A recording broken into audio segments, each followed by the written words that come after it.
Hi, welcome to this course on C programming tutorial for absolute beginners. C is a very powerful functional programming language that's widely used and that has influenced many other languages. Most of the programming languages popular today are either direct descendants of C or are heavily influenced by C. In this course, I will show you the basics of C program, and then we will dive into the details of data types, strings, and variables. Then I will show you how these basic ideas fits together with control structures like loops and if statements. After that, we will take a look at how C organizes informations in arrays and how it manages memory using pointers. Throughout the course, I will emphasize good functional programming practices. Learning C is a great first step if you are a new programmer and a very good way to broaden your knowledge if you have already been programming for a while. So let's get started with C programming tutorial for absolute beginners. What you need to program C. Now there are two basic things you need to program C. One is the editor. Editor helps you to write your code, right? And second thing is called compiler. Compiler is a small program, or you can say it's a small tool which converts your program to the machine language, right? Because the program or whatever your computer doesn't understand this C program which you write. This C program is just the interface of which you write, and it's easier to understand programming when you program in C, but your computer just understands zeros and ones. So this compiler will convert your program which you write in C into the machine language so that it can execute your program. So these are the two things which you require. Now in order to get these two things, they can be obtained free in different ways. There are different IDEs. IDEs stand for Integrated Development Environment, which helps you to write your code. And I'm going to show you how you can install this IDE, which is free to use. And let's see how to install this IDE first. So just open your favorite browser and just search for code blocks. And the first link you will see here, not this, but only the code blocks. So search for the code blocks, and the first link here you will find is www.codeblocks.org. This is the website which hosts this program called code blocks, and it's a IDE. So you can see the open source cross-platform free C, C++, and Fortran IDE. So C is included in this. And why I am recommending this code blocks to you, because it's cross-platform. That means you can get this on Windows, Mac OS, or Linux operating system, and it's open source, so you can get it for free, right? Now how to download this? You can just click this downloads button here, or downloads button here. I will click this downloads button here, and there are some options which you can download. There is option to download binary release, download the source release, or retrieve source code from subversion SVN. What link we are interested in right now is this one, download the binary release. Just click this link, and in here you will find few options. because I will be showing these tutorial on Windows, I will install this version, Windows 2000 slash XP slash Vista 7 or 8. Just click this link and then you will see these three options to install. One is only code blocks, which is the IDE which will help you to write your code. Second link will provide you the compiler also. So just search for the link which has mingw in it, okay, which is the center link. Code blocks 13, and when at the time of making this video, code blocks 13 is the newest version.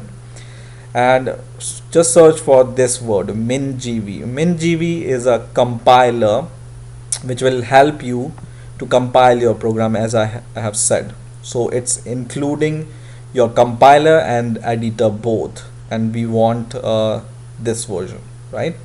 So just click this one link, either this or this. I will just click sourceforge.net link, and then it will be downloaded in few seconds, and download will be completed in few minutes because it's not a small file, it's 97 MB file, so it will take some time to download. So just wait for this to download, and I will pause the video, and I will continue once this file is downloaded, and I will show you how you can install it. So now this download is complete, so we are going to install this code blocks in our Windows operating system. I will just click this executable which I have downloaded, and then the install will start, and it says welcome to setup. Just click next, and you just read the agreement, and if you agree, just click I agree and click next. And this is the location where code blocks will be installed. Just leave it as default, click install, and the installation will not take much time. It will be installed really fast. You can see the code blocks icon here, which you can click to open code blocks IDE, and you can see it's installing really fast. So I don't think it will take so much time to install this IDE. And this code blocks IDE, you can use it for programming other languages also, like C++ or Fortran also. So in this way it's really good. Now if you don't have Windows operating system, you can download this IDE on Linux also, or Mac OS also. It's available for all these three major operating systems. Now it says the installation is done, I think. And do you want to run code blocks? Yes, I want to run, and it will run code blocks, and it says something. I will click OK, and here the installation is complete, so I will click next, and I will finish. And you can see here code blocks is currently not a default application for C and C++. Do you want to make it for as default? If you wish, you can make it as default, or you can leave this. So I will just close it for now. I don't want to make it as default, but in this way you can install it. Hello guys, welcome to the second video tutorial on C programming for beginners. In the last video I have shown you how you can download code blocks, which is a C++ IDE in which we are going to develop our C code, and we are going to compile and run and test our code using this code blocks. Now in this video I'm going to show you how you can create your first C program and what is the program structure of this C program. So let's get started. First of all, open your code blocks, and then go to File, and to create a new program you just need to go to New, and then here you can go to the project. So go to Project, and in here you can find few options, but the option we are interested in is console applications. So select this option called console application and click go, and then it will show some message. You can read this and you can click next, and now we are going to create a C program. So make sure that this C is selected here and click next, and in here you need to give the name to your project. So for example, I want to give name to my project as my prog. Okay, so this is the name of the project. What name of the project depends upon you. Whatever name you want to give, you can give it to the project. And by browsing this, you can change the directory in which you want to save your program. So I will leave it as default, but you can change it, and just note this path so that you can see the source file if you want to see. Okay, and click next, and this is generally showing the basic information about your project, that it's going to use GNU GCC compiler, which we are going to use to compile our application. And it's going to create two versions of your project. One is called debug and other is called release. For now it's not necessary to know all these things because we are beginners, right? So just click finish, and when you click finish you will not see anything on this window, but on the right hand or left hand side on the project tab, make sure it's project tab, you will be able to see a project name which is given by you, and a folder called source, and inside this folder there is a file called main.c, right? And once you click this file main.c, you will be able to see the hello world program here. Now you can press Ctrl and scroll your mouse to make your code, font size bigger or smaller. So in order to make it bigger, just press your Ctrl and scroll your mouse. Okay, so I'm making it a little bit larger so that you can see, and this is the basic structure of the program, and it's called hello world program. It's automatically created by code blocks for us. So let's see, we will go line by line and let's see what this code means.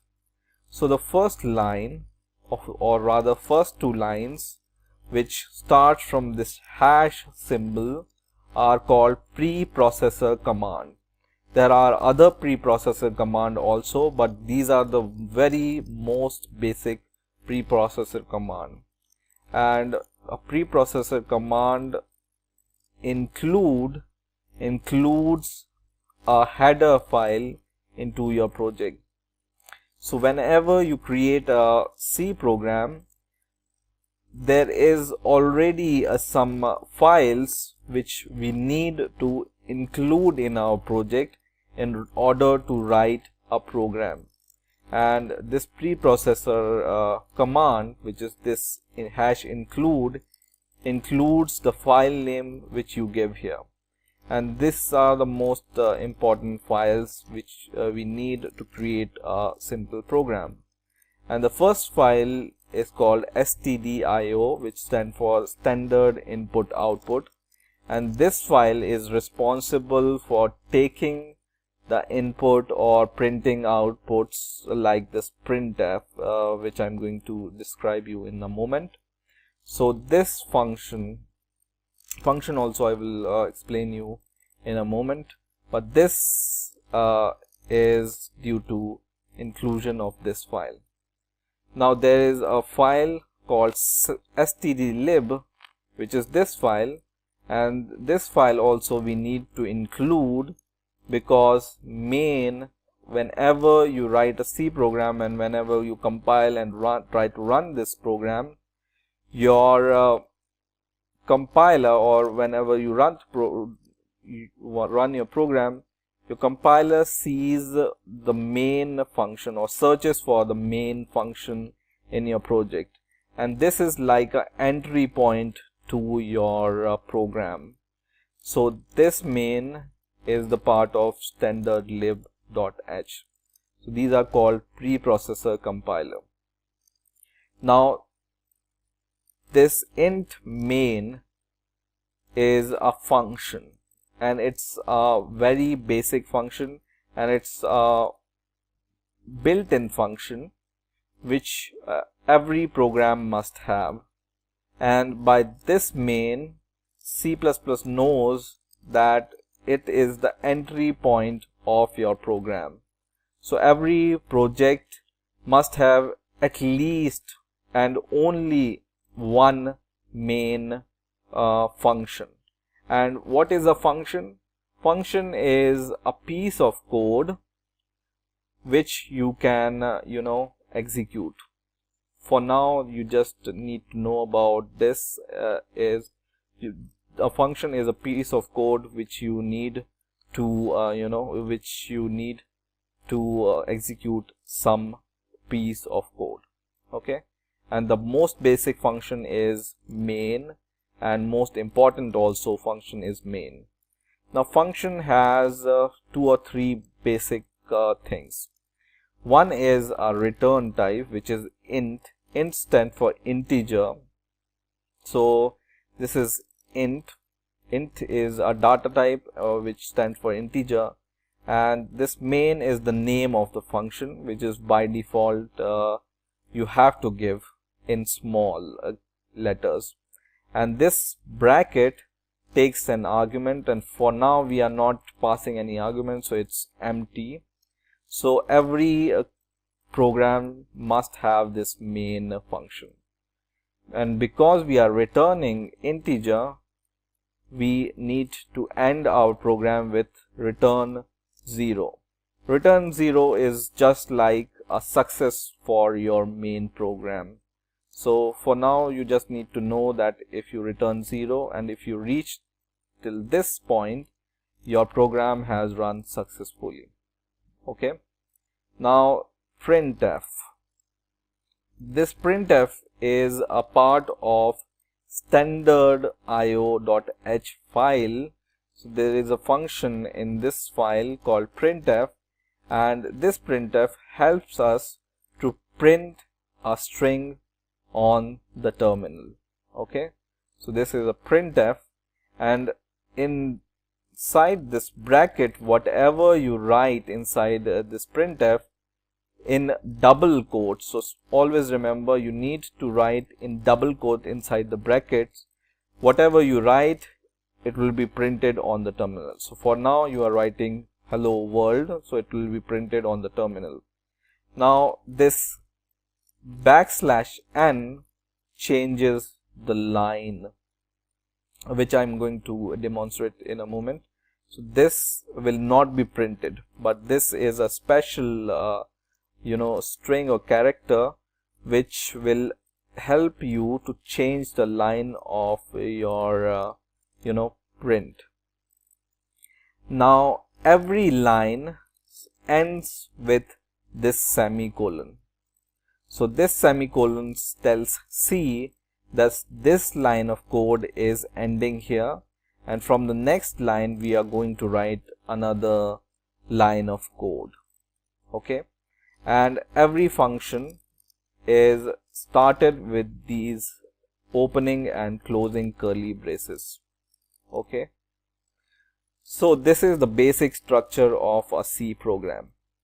Now once you have understood, you can see every line is starting or ending with the semicolon, and it's not necessary that you need to give this kind of indentation. You can, write a line of code here or like this, or position doesn't it's not important. You can give 2-line gap between two codes, or 2 lines of code, or whatever. But in order to show or make your program presentable, there is a design of a code which is best looking. So in this way your program looks good. That's why we write it like this. Now in order to run your program, you need to compile your program. And in the last video I have shown you, or I have told you, what is compilation. Compilation helps your programs to convert this program into the machine language which your machine can understand. This is the code which is readable by human, but it's not understandable by the computer. So compiler will help us to convert this code, which is human readable, to convert it into machine readable code. And how you can compile your code?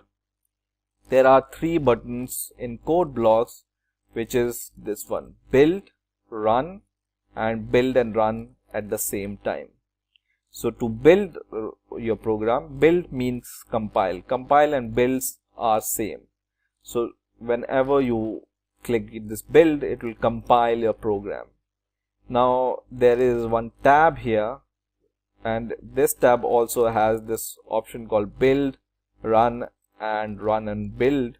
So you can go here also and build your program. Now in order to build your program, you always need to save your program first.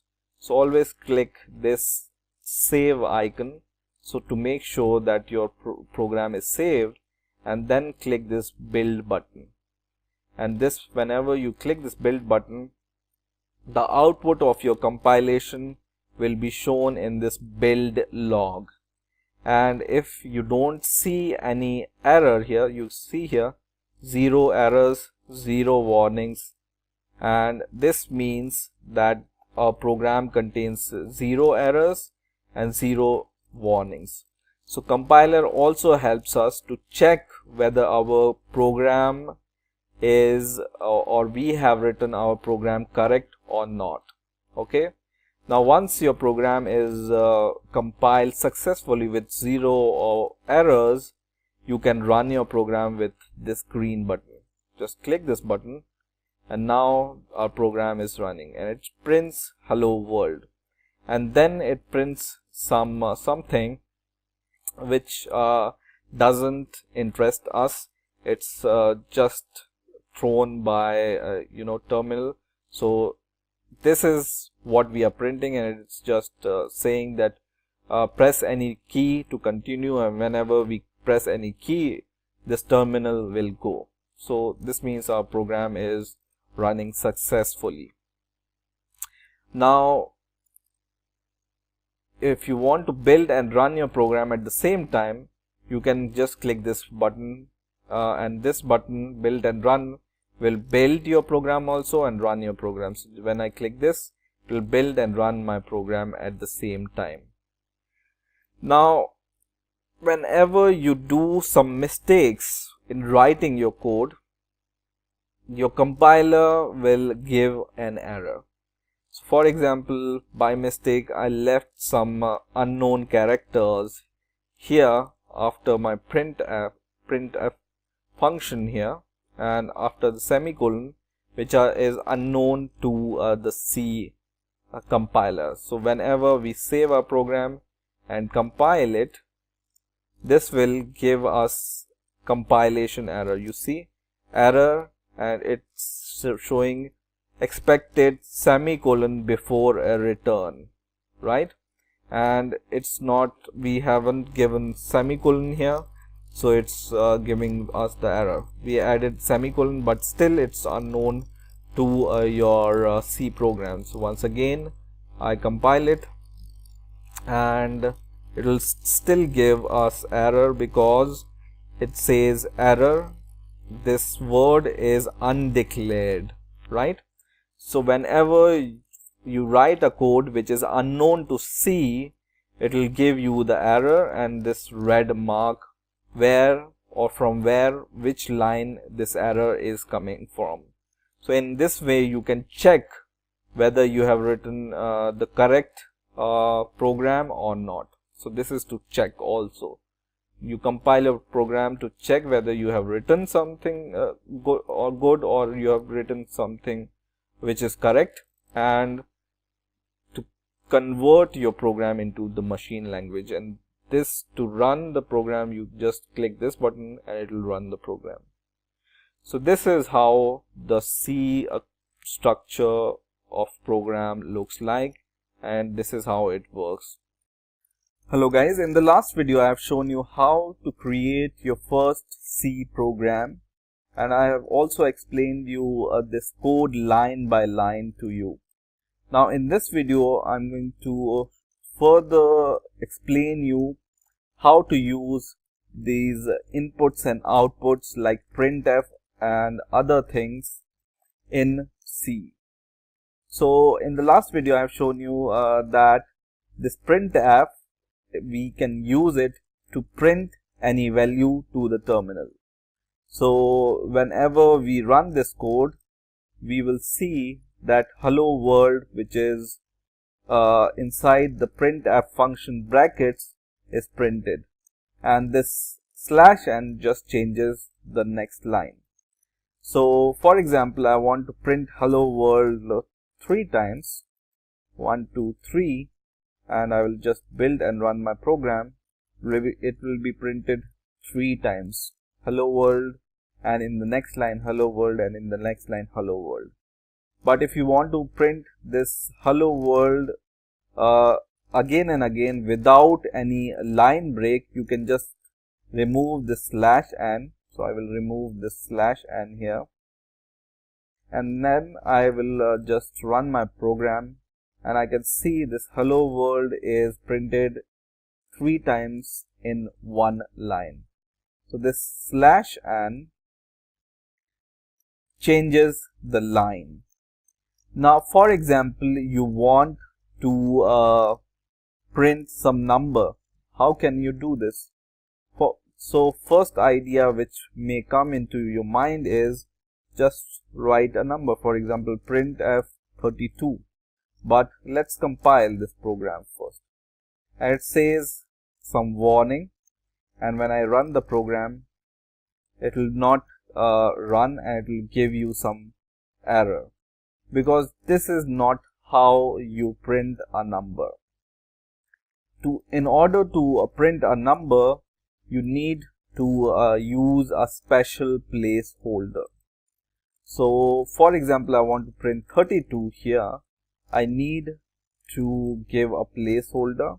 So just in your printf function, in these brackets, just give 2 double quotes and a comma, and then give a percentage sign. So give this percentage sign and then D. And I will explain you what this percentage D is, but let's first try to build and run our program. And it prints 32. Now percentage D here is called a placeholder. What this is called? It's called a placeholder, and it literally means that percentage D is going to hold a place for the integer. D stands for integer. So if you write D, it will hold an integer. If you want to print a decimal value, then there is a special character called F, which stands for float, and then you can print decimal value, for example 32.2. So when I build the program, it can print 32.20. Now for example, you just write here percentage D, but you want to print 32.2. Let's see what happens. it doesn't print this number because this is a decimal value, but we are providing the integer placeholder to hold the decimal value, which is not valid. So you always have to remember that you need to keep in mind what kind of value you want to print. Now with this placeholder you can add your text also. So for example, I want to print the text with this placeholder that the number is equal to, and then write your placeholder. So this placeholder will be replaced by 32 here. So just imagine like this, it will print the number is, and whatever here it will be replaced by the number or the value you write after this comma. Okay, and when I run the program, it will print the number is equal to 32. Okay, now in order to print multiple decimal, what you need to do is you just need to give multiple placeholder, just space. For example, I want to print some value with separated by a space. You just need to just copy and paste it 3 times, and then after comma just provide other values you want to print, because we have written %d 3 times, and keep in mind here this is space, so it will be printed 32 space 58 space 5. Let's try and run the program, and 32, 58 and 5, right? Now there are different kind of data you can print. For example, I've shown you how to print this. That's decimal. It will print a decimal value, 1 decimal value, right? Now in order to, I will just copy this and paste this, not this one, but I want to copy this whole string and paste it here. I don't know why it's not copying. Right click, and if there is a copy option, we will copy it, copy, and right click and paste, right? So I will just copy this once again and try to paste it once again. And for example, I want to print a decimal value, so it will be replaced by this f, which stands for float. Now in order to print a big decimal value or large float value, you use double, and double is LF, large float value. In order to print a large integer value, you use LB. Okay, so I will just write something here, comment, and this comment means / means a comment, which I will explain you later. And basically this comment means that whatever you write after this comment, it will be not executed by your C program. So this is integer, and this is large integer, and once again this is a double value or float value, float, and float stand for F, right? And this will be large float stand for LF. Okay, now for example, you want to print a single character, you use %C. So I will just write char for the character, and single character you always enclose it in single quotes. Okay, for example, I want to print C, then just %C and then your character, okay, or A or whatever. For example, you want to print a string. String means a sentence kind of thing. So you use %s, and then you can just print hello world here also in double quotes, for example. Okay, and inside this double, you need to print inside these double quotes, and this is called string. Okay, so this comment I will show you in the next video how these comment works, but for now just understand that this line after this double slash will not be executed. Okay, now if you want to print some hexadecimal value, you can print it with this, which x.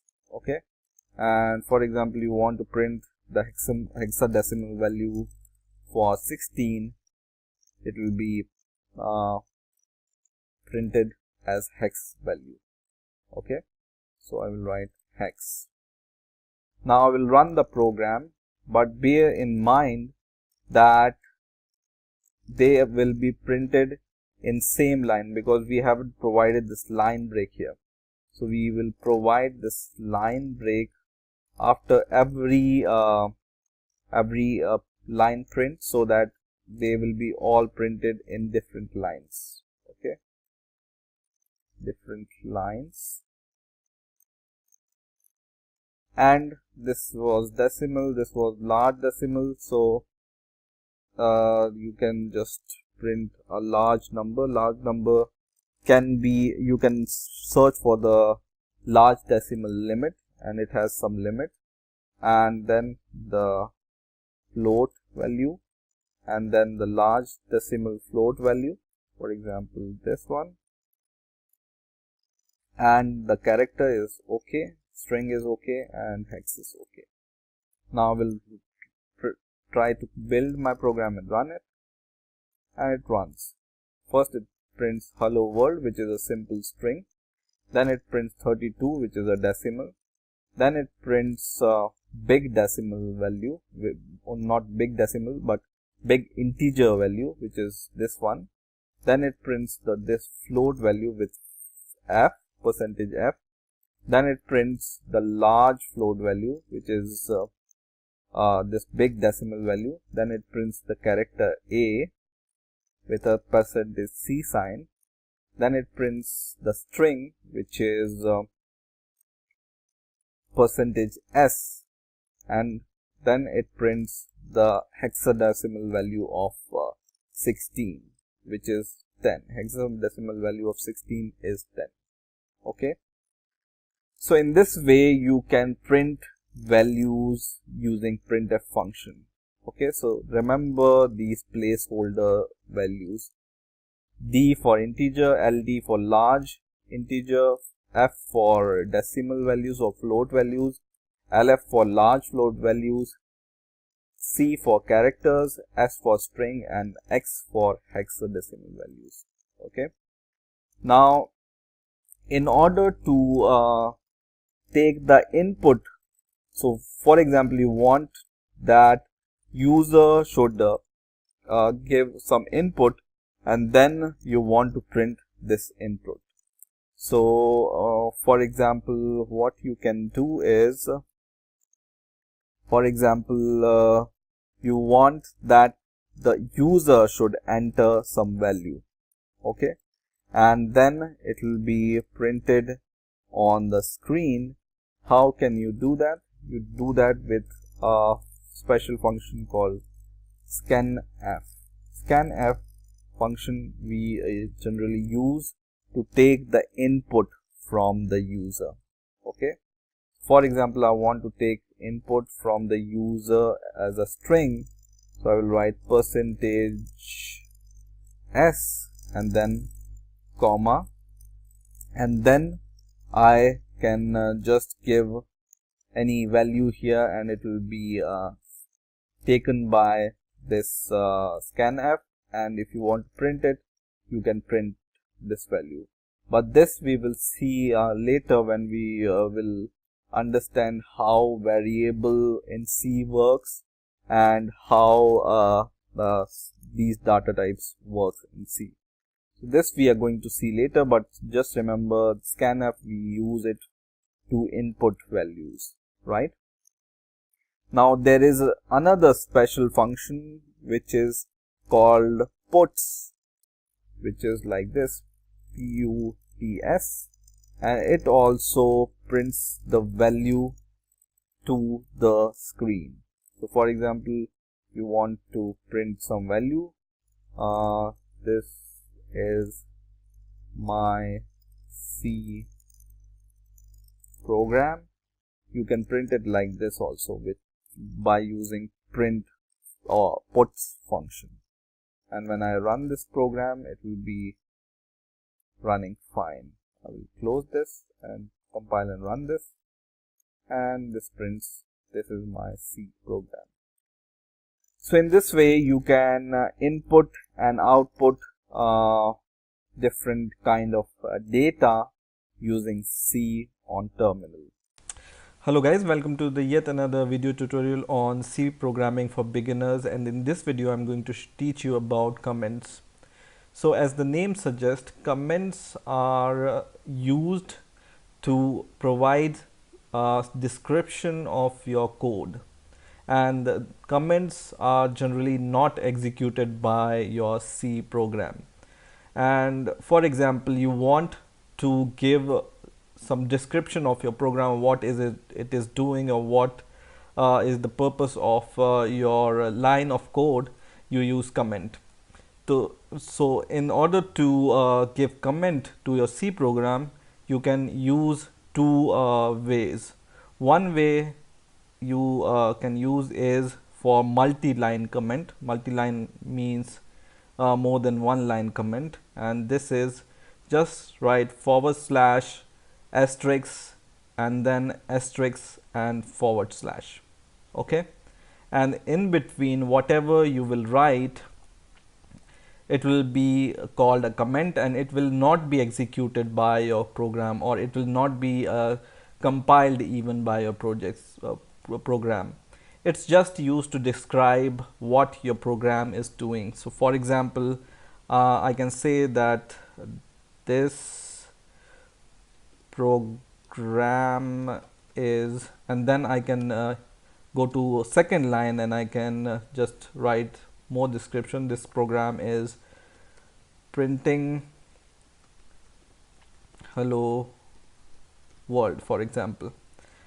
So in this way you can provide multi-line comments like this, and this comment which is inside this / asterisk and * will not be executed or compiled by your C program. It's just for your reference, or if any other person sees your code, by seeing these comments he will be able to understand what your program is doing and what you want to do in your program.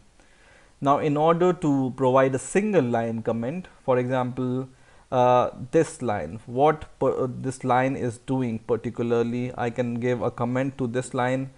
Just give 2 / and then you can write a comment. So this is a printf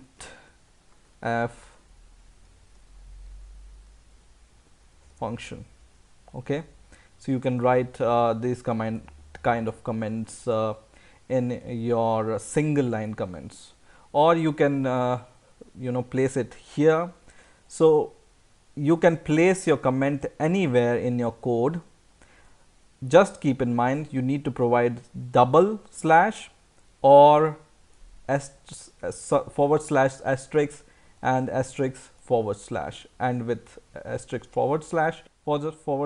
and asterisk. So in this way you can use comment in C program. Hello guys, welcome to the next video tutorial on C programming for beginners, and in this video I'm going to teach you about variables. So I'm going to teach you what are variables and how we can declare variables in C and how we can use them. So first question is, what are variables? Variables are nothing but the data holder, or you can save values in a variable. So it's just like you want to save your age in some place, you can store it in a variable, and then you can extract your age using this variable also. Now variable has two different things. One is called data type. For example, int is an integer, and then the name of the variable, for example age, and then you give a semicolon here, and this is the declaration of the variable. Now what the variable means is, we want to declare a variable called age. Age is the name of the variable, and int is the data type. Data types is the type of data this variable is going to store. So it's going to store integer in our case, then it's initialized by this data type called int.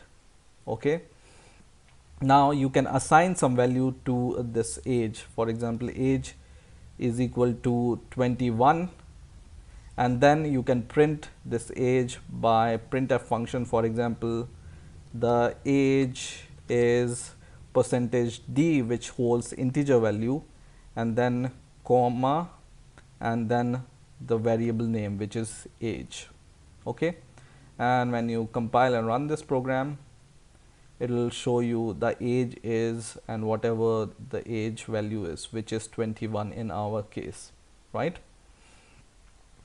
And you can see this, the age is 21.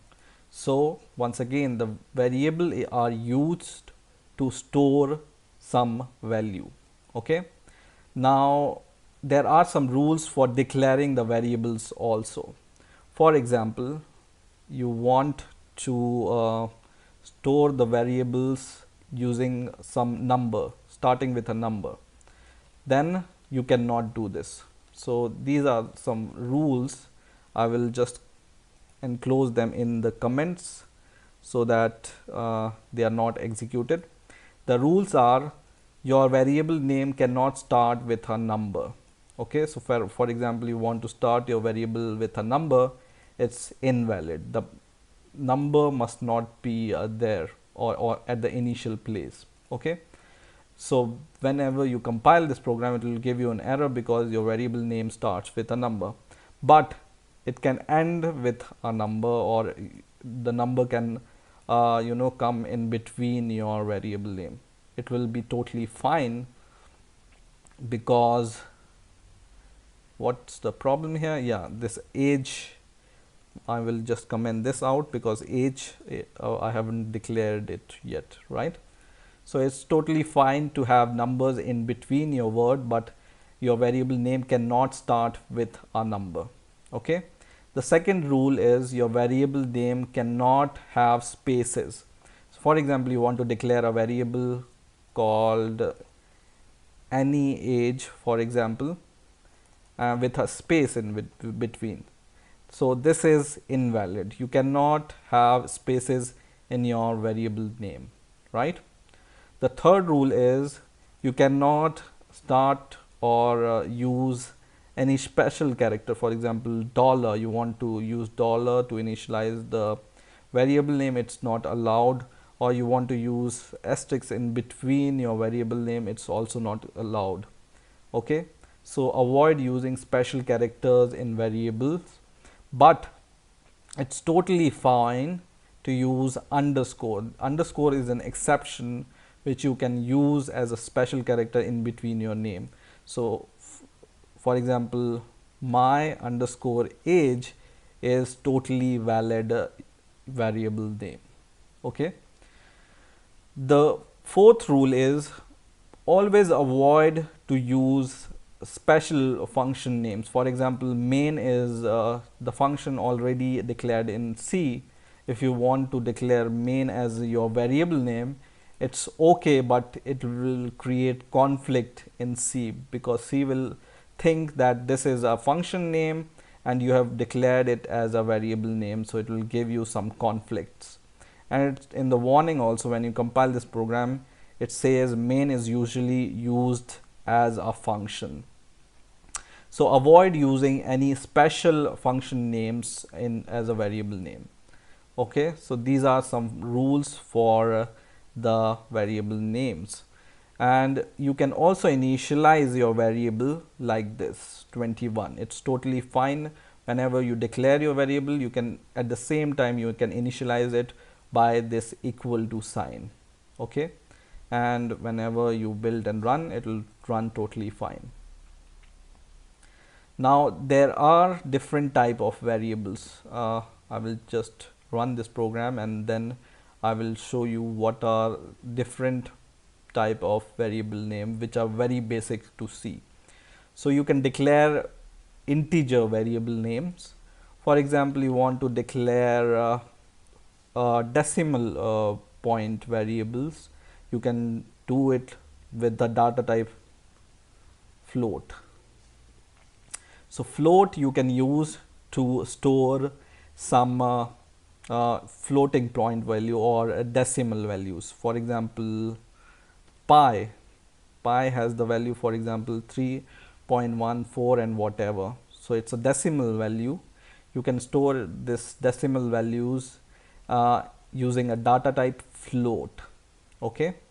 Now in order to store a character, you use char, and char, you know, you can name it as my underscore char, it's totally fine, is equal to any character, for example. And always remember that whenever you want to store a character, you store it in single quotes. Okay, so do it like this and it's totally fine. And the fourth type is, which is very basic, is double. Double is also a data type, and you can say this is a big pi value is equal to 3.14 and whatever is the value of pi, big float value.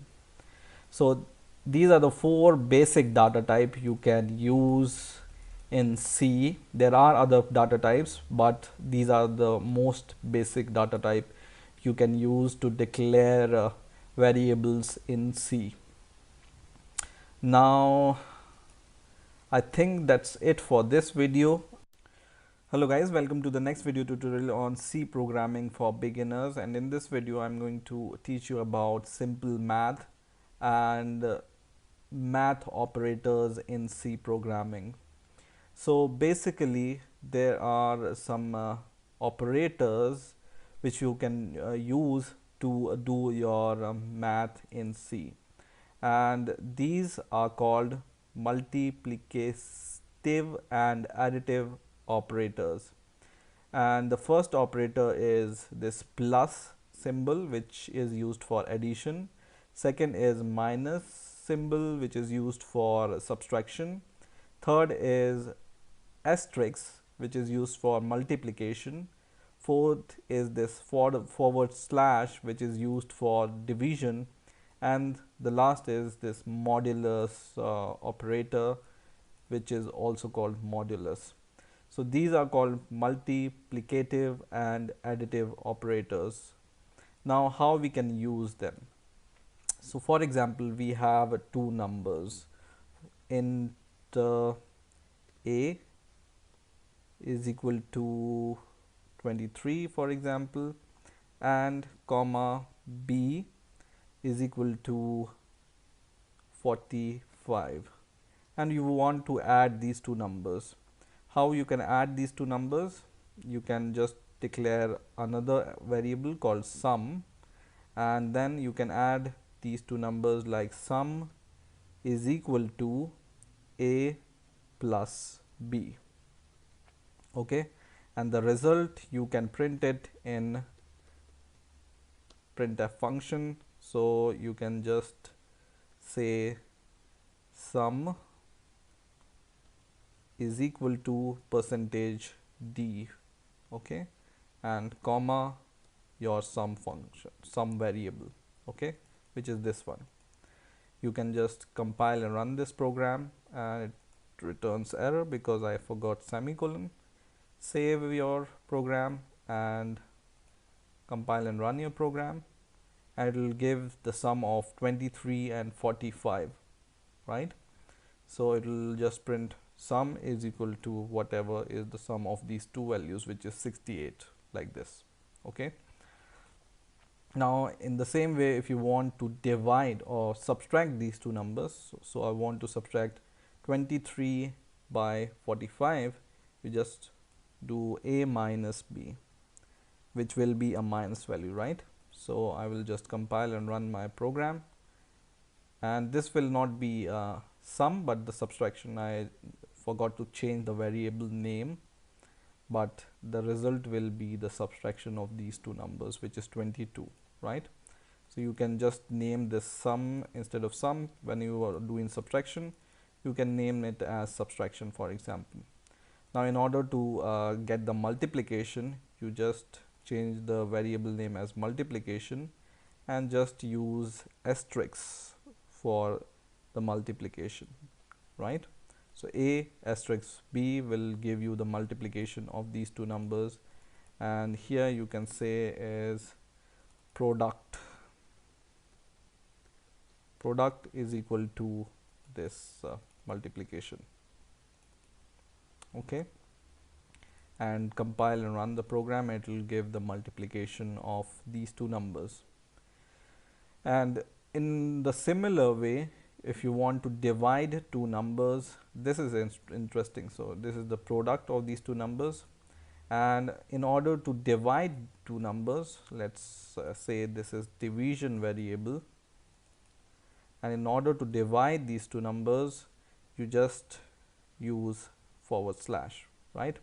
And let's take two simple numbers first of all. For example, 8 and 2, and I will just build and run this program, and it will ideally give us 4, because 8 divided by 2 is 4, right? So it gives us 4 as expected. But whenever, for example, I have 9 and I want to divide it by 2, and by the way, this is integer values, so let's change it to float. If 9 divided by 2 is 4.5, so that's why we will save it in float variable. Compile and run the program, and it will give us the value. Let's see what value it gives us first of all, and it gives us 0 because we haven't changed this thing, modulus f, and compile and run the program. In my computer, I don't know why it takes a little bit time to compile this program, and it gives us 4, which is not expected because 9 divided by 2 is 4.5.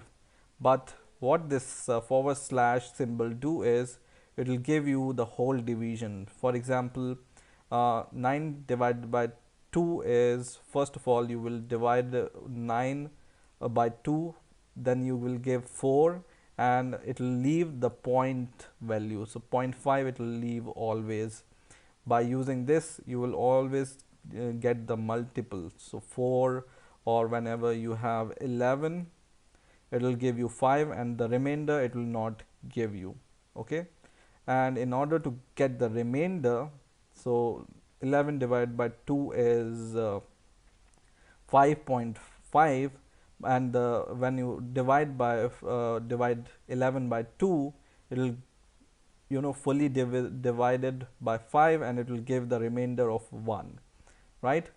So in order to get the remainder, you use this modulus operator, and let's change it to modulus and modulus, and try to run the program, and it will give 1. Okay, so this modulus always gives you the remainder, and this division always give you the whole multiple values. So 1, and when you use this, it will give you 5, because it will always skip division, always skip the remainder, and remainder only shows the remainder and nothing else. So in this way you can do simple math in C. There are other operators in C also, which I will show you in the further videos, but these are the simple math operators which are called multiplicative and additive operators in C, and you can do math with these operators.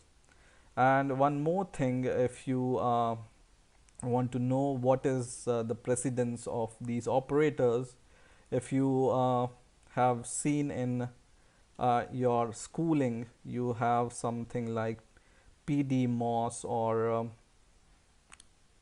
something like MDAS something, right? And P stands for parenthesis, right? So parenthesis, it has the main priority, then multiplication, division, and then addition, and then subtraction. So always follow this rule to do the math and you will be good to go. Hello guys, welcome once again. In this video I'm going to show you how to use if conditions and what are if conditions in C. So as the name suggests, if condition or if statements check the condition whether it's true or false, and on the basis of the condition it executes some code or it will not execute some other code. Okay, so how we can declare if condition? Now I will give you an example first. For example, we want to check some person's age, and if this age is equal to 18, we want to print that the age is 18. If this age is greater than 18, we want to print that the age is greater than 18, and if this age is smaller than 18, then also we want to print that this age is smaller than 18. So how we can do this? We can do this by if conditions. Now to write if condition, the structure looks like this. You need to use this if statement or if keyword, and then these two brackets, and inside these two brackets comes your condition. So this condition can be true or false. So we evaluate our condition inside this bracket. Okay, and then in these curly brackets we execute some code on the basis of the validity of this condition. If this condition is true, the code inside these curly braces will be executed, otherwise this code will not be executed. Now let's see how we can check the age of some person. Now for taking the age from the user at runtime, we use scanf, and I have also shown that this scanf you can use to take the inputs from the user, right?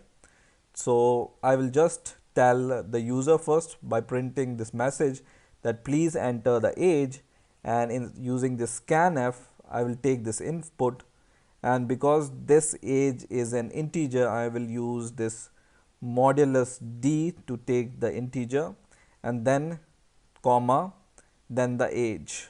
Okay, but the correct way of using scanf with any value is to use this and the symbol before your variable name.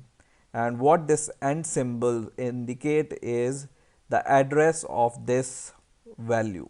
Okay, so in somewhere in your computer memory your variable will be stored. Okay, and whenever you write this and in your before your variable name, it indicates that you are scanning the address of this variable. Okay, so whenever some user will enter some value, it will be stored at this address, and we can access this age value after that. So whenever I will execute this program, you will understand it better. So it will take the input, and depending upon the age the user has entered, for example, the age, if the age is greater than 18 or 18, we will print that the age is, so if the age is greater than 18, we are checking some condition here. This is our condition, age is greater than 18, and in here we are going to print or execute some code, for example printing something that the age is greater than 18, greater than 18. Okay, now for example we want to check that if the age is equal to 18, then we can use some more if conditions. So if the age is equal to 18, now to calculate or to compare equal to, we need to use double equal sign, because when if you use single equal to sign, it will assign 18 to age, but we want to compare these two values, and to compare these two values we use double equal to here. Okay, now if the age is equal to 18, then we will print the age is equal to 18. Okay, equal to 18, and here greater than. Now for example we want to check if the age is less than 18. Once again we can use this by if condition, and this time we check if the age is less than, and less than symbol is this one, less than. Okay, if the age is less than, then just write less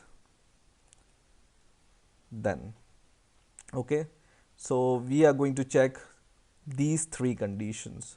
If this condition is true, this will be executed.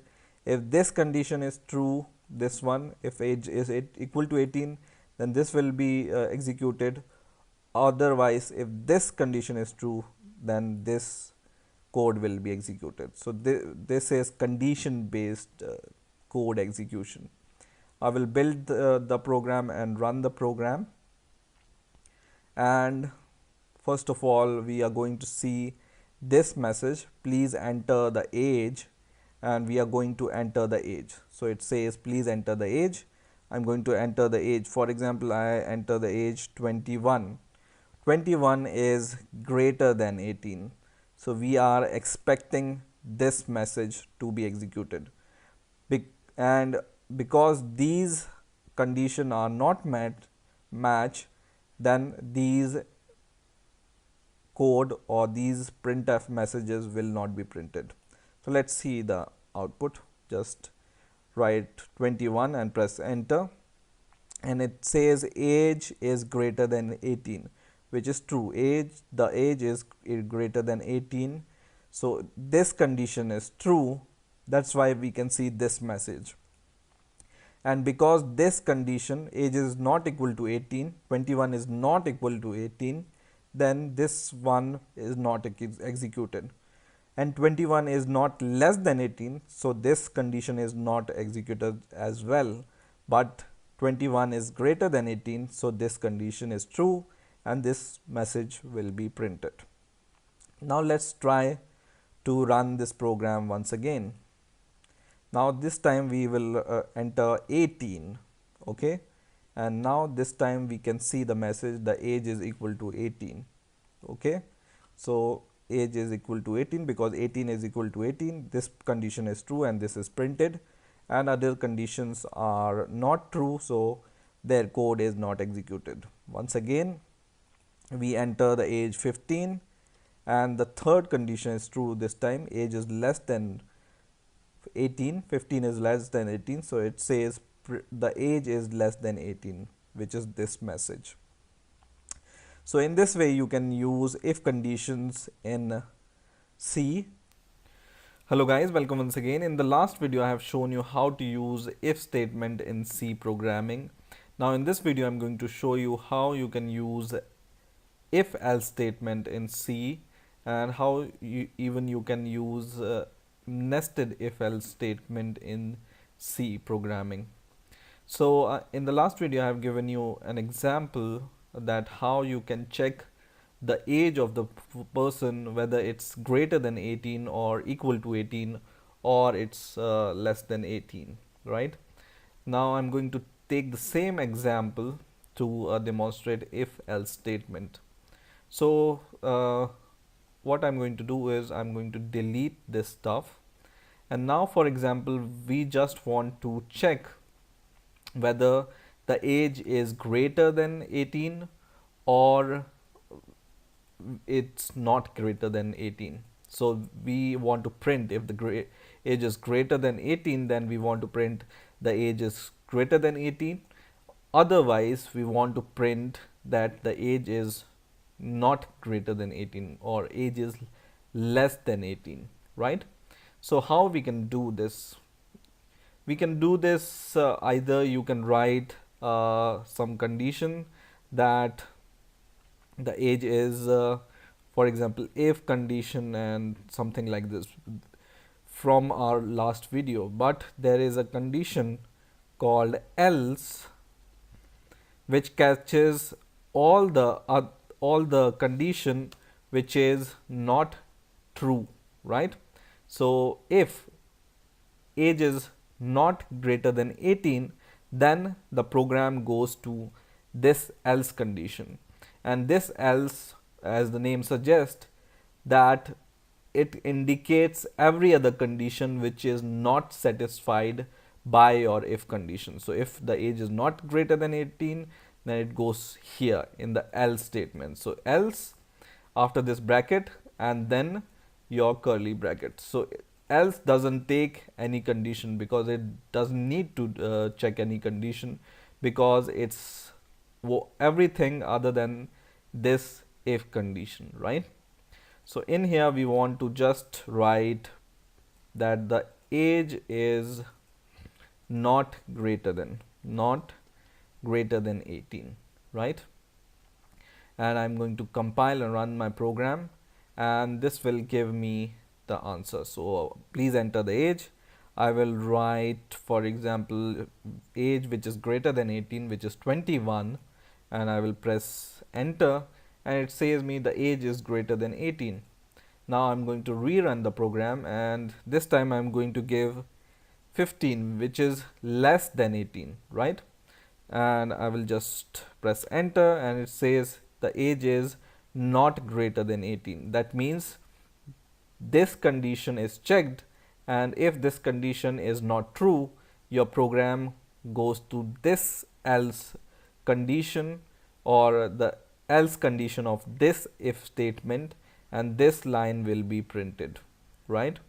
So this is how you can use else statement. Whatever which is not true in this condition or which is not satisfied by if condition will be catched by this else condition, right? Now there are situations where you need to check multiple situations. So for example, you can just check multiple condition by if else statement. So for example, you want to check if the age is greater than 18, or if the age is equal to 18, then you want to print age is equal to 18. Otherwise you want to print that age is not greater than or equal to 18. So you can just give the else here and then if, and as the name suggests, you can check the second condition using this else if statement, right? And it also takes this curly braces. Just provide these curly braces here, and here this if, because if it we are taking if condition here, so we need to check other condition. For example, age is equal to 18. Age is equal to 18. We are checking whether the age is equal to 18. If the age is equal to 18, we can just print age is equal to 18. Otherwise we will print age is not greater than 18 or age is not greater than or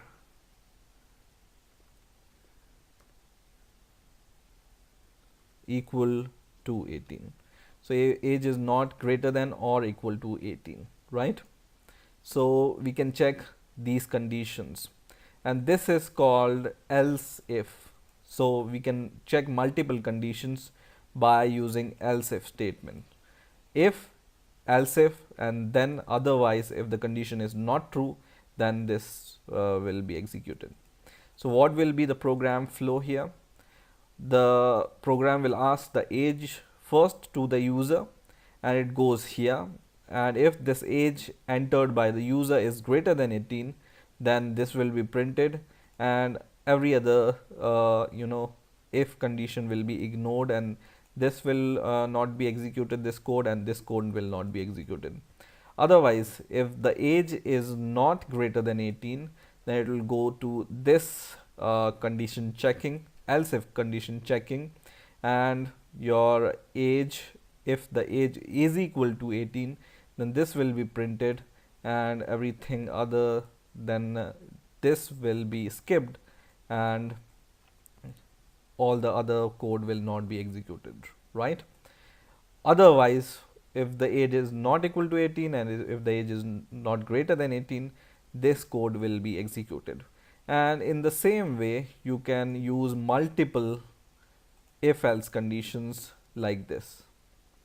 Okay, so it's not restricted that you only need to use one if else statement or else if statement. You can use multiple condition, and you can check multiple conditions using if else statement. Now for example, you want to check whether this age is greater than 18 but it's less than 21 also. How you can check it?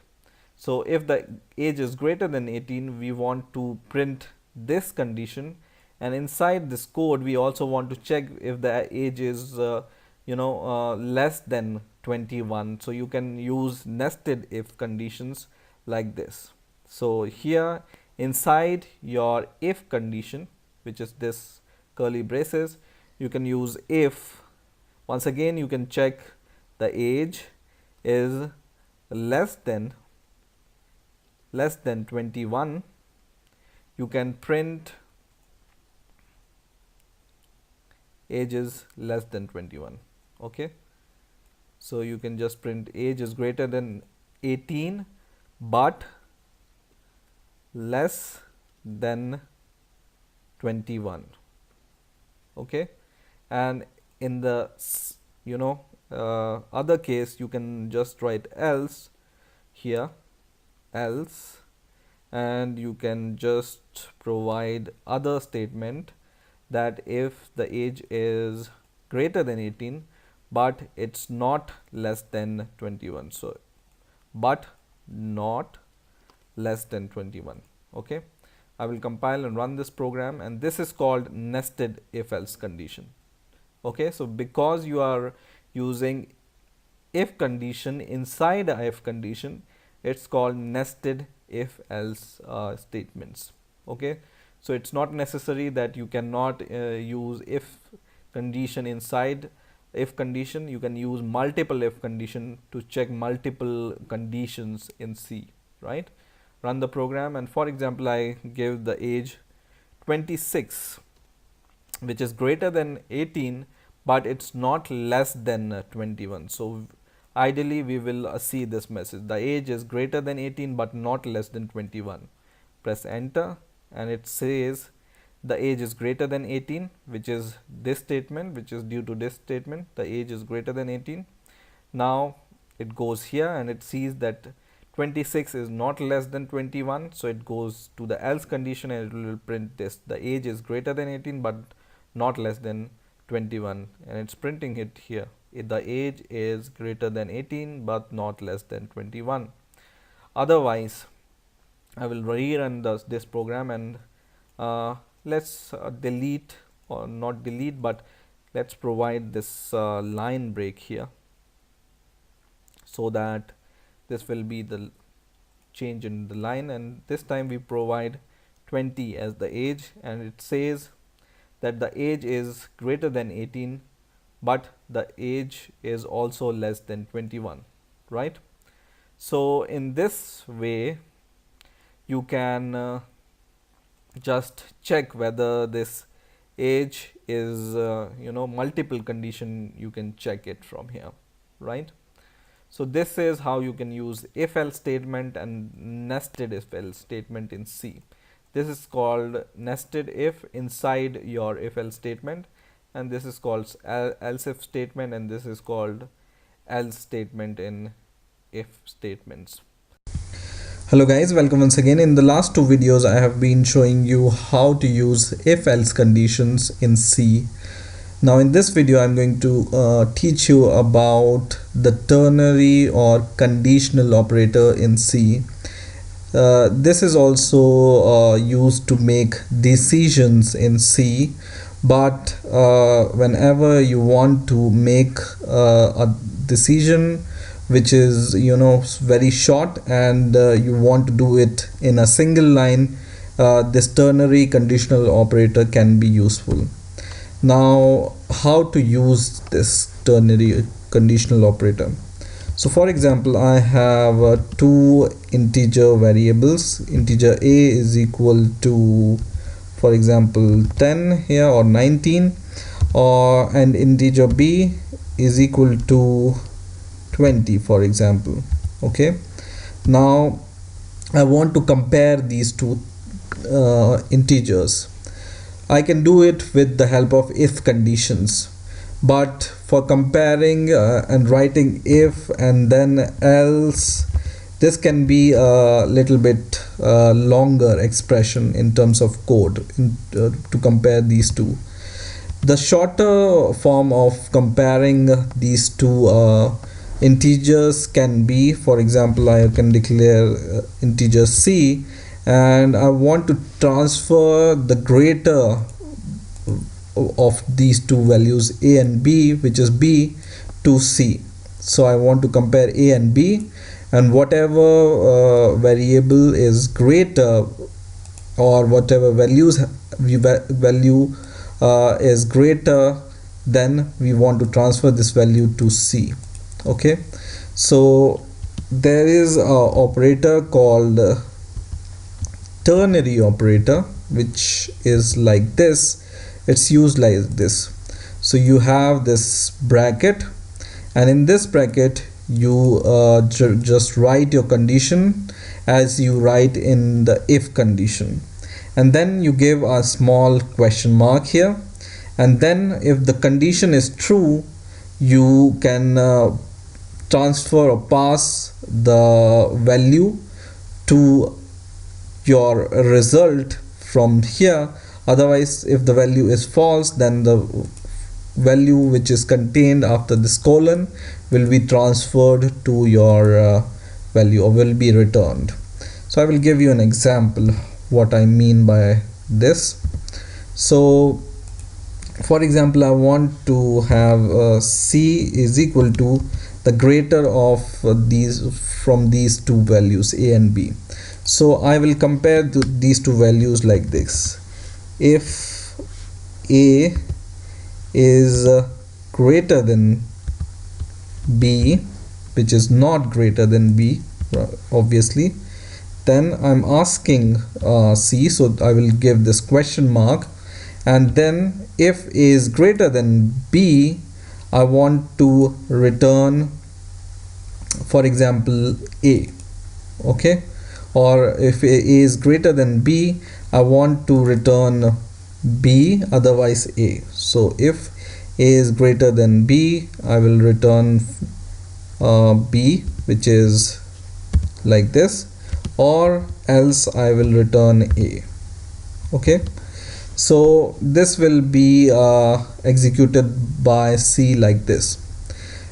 This bracket will compare the condition. If a is greater than b, obviously in our condition a is not greater than b, because 19 is not greater than 20, then it will return b. B is, which is 20. right? Otherwise, if the value of a is greater than b, then it will once again return b, right? So in our condition, what will happen? A is greater than b, which is not true. Then this condition will be returned. A is returned.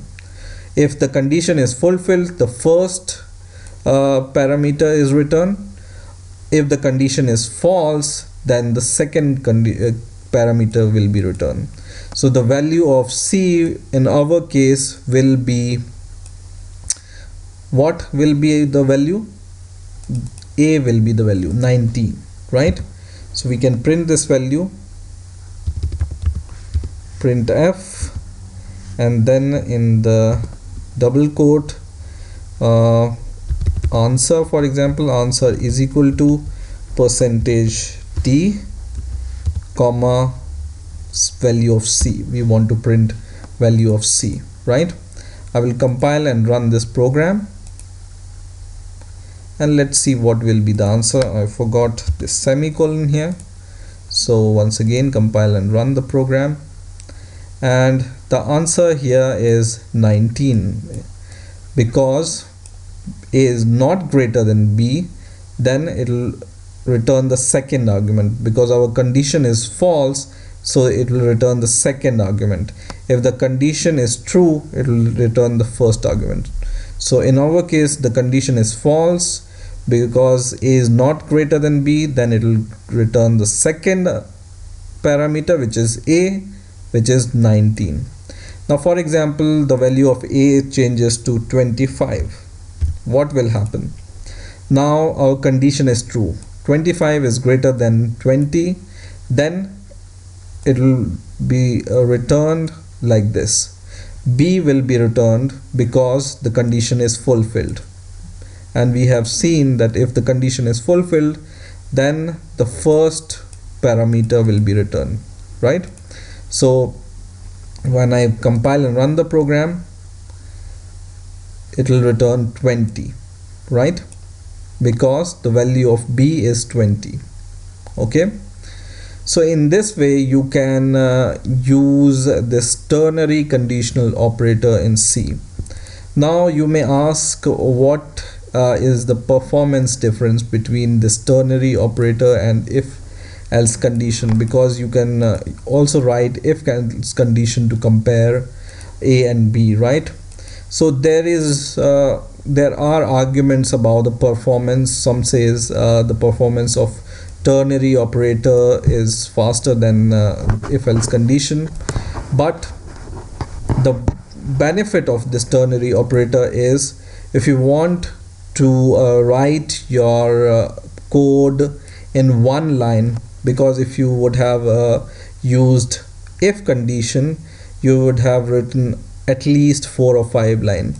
But this is simple looking, and it's serving your purpose, and it will not even killing your performance, right? So it's more visibly good, and you can directly by seeing this you can say what the programmer wants to write, rather than writing those long if else condition. So always, if you want to compare two values and you have only if or else condition, then you can replace it by this ternary conditional operator. So I hope you have understood this basic concept of ternary conditional operator in C. Hello guys, welcome to the next video on C programming for beginners, and in this video I'm going to show you how you can use switch statement in C. Now in the last two videos I've been showing you how to use if else conditions and multiple if else conditions in C, and switch statements are also condition based statements, but they are little different in a sense that you can use conditions with switch statement, but conditions must be constant conditions. So let me give you an example, and then you will understand how switch statement works in C. So first of all, we will see how switch statements are declared in C. Okay, so the basic syntax of switch statements is like this. Okay, so I will just delete this for now, and so that you can, you know, see what is the basic switch statement code. So switch statement start from this switch keyword, and then comes these two brackets, and in here comes the expression. Expression is something which you want to, you know, validate on the basis of some case, right? Now inside these two curly braces comes some cases. So case and then some constant expression. I will give you an example. This is just the syntax I want to show you. So case and then comes some condition or constant expression, right? And then comes this colon, and inside or down under this case comes the statement or the code which you want to execute here, right? Now after this code is executed, you break this switch statement with this break keyword. So this is an optional keyword. Sometimes you don't need this break, sometimes you need this break, and I will tell you where exactly you need this break and where you don't need this break, right? In the same way, you can have multiple cases inside your switch conditions, and whenever, you know, whatever condition is not covered by your case is covered by this default. So if none of the case is true, this will be executed, which is a default case. So default case starts with this keyword default colon and then your case. Now let's see an example, and then we will be able to understand it much better. So for example, we want to calculate the grade of a student, and on the basis of grade we want to give some message or print some message. So for example, int, and let's say student scores some marks. So I will name my variable as marks, and on the basis of marks we want to decide if the student is excellent or whatever, good or very good, or he has scored poor grades. Okay, so now we use switch statement, switch, and I told you then comes then an expression, and this expression will be our mark because on the basis of this mark we are going to evaluate some cases, and on the basis of cases we will execute some code. But first of all, let's assign some value to mark. For example, 90% of mark, or 80, or whatever you want to decide, right? Now mark is our expression which we will evaluate, the value of mark we will evaluate, and then comes these two curly braces, and inside these curly braces comes the case, right? Case and then your mark value. So different value of mark we can evaluate. Right now mark is equal to 90, but for example mark can be 80 or 70 or 60 or whatever, right? So for example mark is equal to 90, then we want to printf, and we want to print this is an excellent grade, right?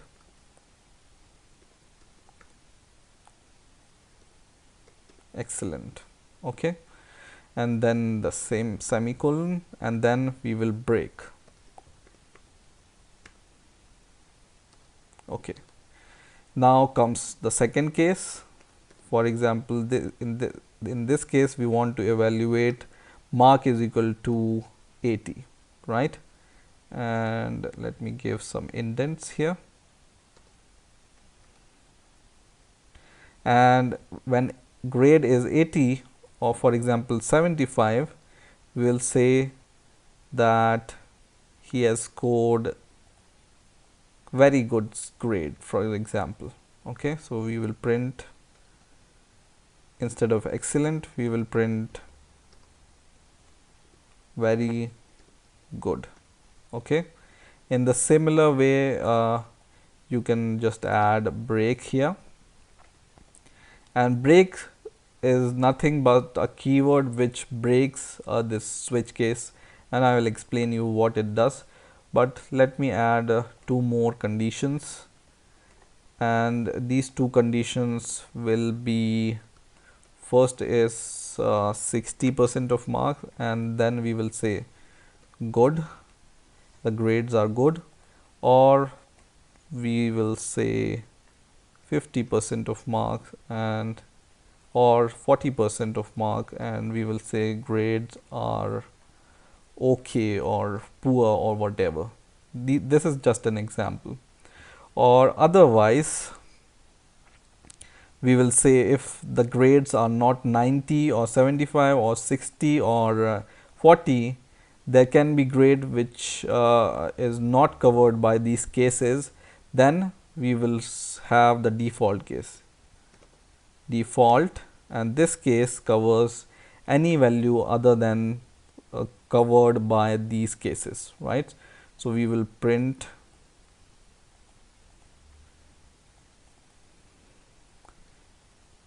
grade unavailable.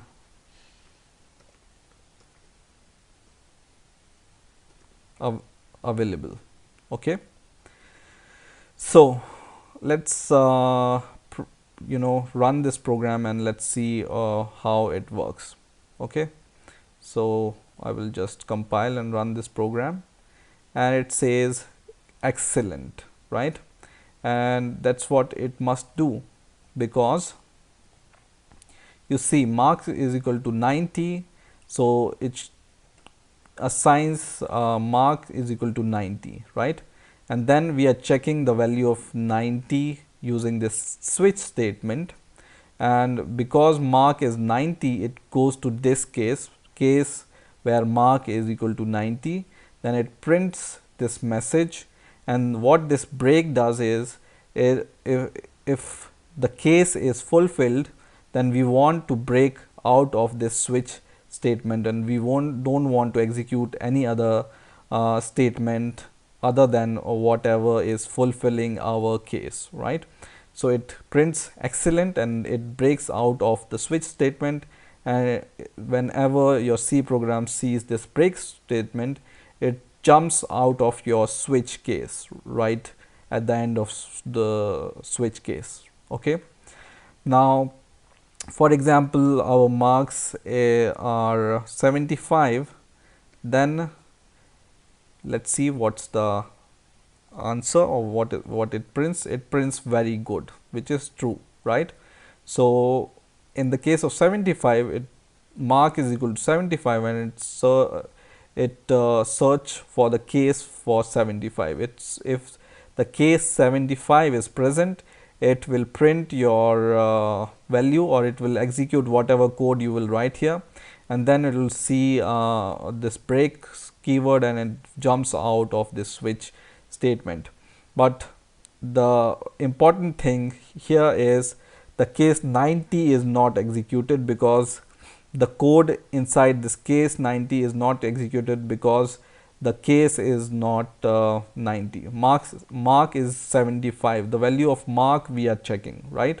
So value of mark is not 90, value of mark is not 60, value of not mark is not 40, but value of mark right now is 75. That's why we have executed this code, or C has executed this code, but other codes are not executed. Okay, so on the basis of these cases, you can define multiple cases, and whatever case is fulfilled at a time, that code will be executed, or code inside that case will be executed. Otherwise, code will not be executed. Okay. Now you may ask that this code can be 95 also, and then also the student has scored excellent marks, right? So in order to do this, for example, for covering 95 grade or other grades, for example like this, and if the grade is 95, still we want to print this excellent grade. So what you do, you just use case 95, and you don't execute any code inside this case, and you don't give any break here. So this means whenever you give a case without any code and without any break here, this means that this and this are the conditions which are covered, and if either of those conditions are fulfilled, then this code will be executed. Okay. So if the mark is equal to 95, it sees here that case 95, and it jumps to the next case, and it's because it's not breaking anywhere, so it jumps to the next case, right? If there will be a break here, this kind of break keyword, then it jumps out of your switch code. But because we are not giving here this break, it jumps to the next condition and executes the next statement, which is print excellent. So let's see what happens when grades are 95, and we will compile our code, and it says excellent. And this is what we were expecting, because there is no break inside this case 95, so it jumps to the next case in the series of cases. In this same way, you can provide same cases for example 97 or even 85. You can do 85 here, 85, and all those four cases will be covered by this statement. Okay. In a similar way, whenever you want to have a very good grade, you can cover 70 or 75 also. So 70 or 75 without giving this break keyword. Break keyword break your statement and go out of your statement. Okay. For example, grade is right now 75, and we will compile and run the program. It says very good, right? So you can cover different cases and execute a same statement using or without using this break keyword. Okay.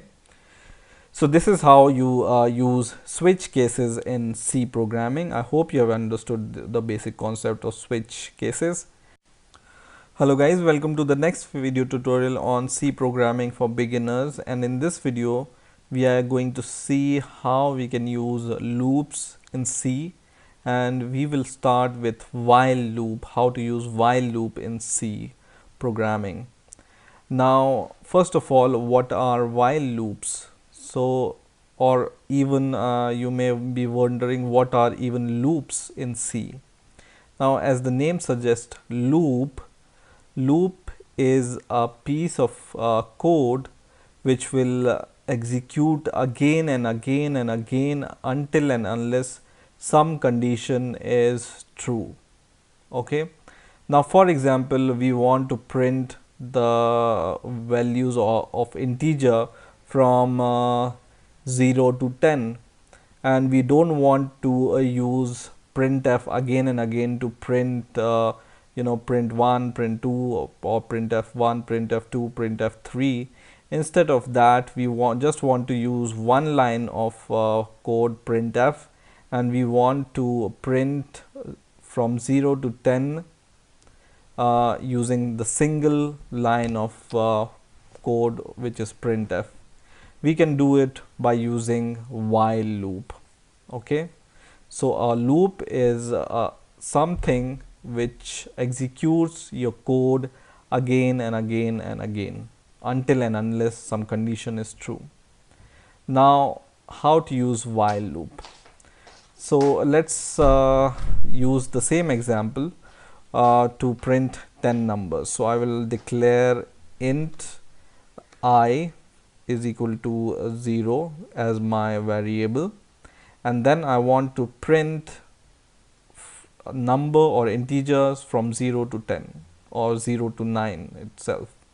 So while I can use while loop by this keyword while, and then comes your condition, and then comes your curly braces, and inside those curly braces comes your condition. So inside our while loop we want to print the integer 10 times, right? So print f, and then we will say value of I is equal to percentage d, right, comma I. Okay, and in this in these brackets comes your condition. Okay, so we will check whether I is less than 10. If I is less than 10, then we want to execute this code. Okay, and if this I, whenever it goes greater than 10 or like this, we want to go out of this loop. Okay, so this is, or this bracket of while is evaluating our condition. Okay, now we will just give the semicolon to our code, and then we will increment the value of I like this. I is equal to I plus 1. Okay, this expression I is equal to I plus 1 you can write in short by writing I plus plus. Okay, so there are two ways of incrementing the value of I, like this, I is equal to I plus 1, or you can do I plus plus, it's same as I is equal to I plus 1. So we will use I plus plus for now. Okay, and then let's try to compile our code. So what it's doing, it's checking this condition. If this condition is true, it will print this, but because I will never be true, because first of all I is equal to 0, and this condition in this case what I have written will never be true. I is equal to 0, which is not greater than 10, then this loop will never be executed. Why? Because this condition is not true at the first place, so this code will not execute.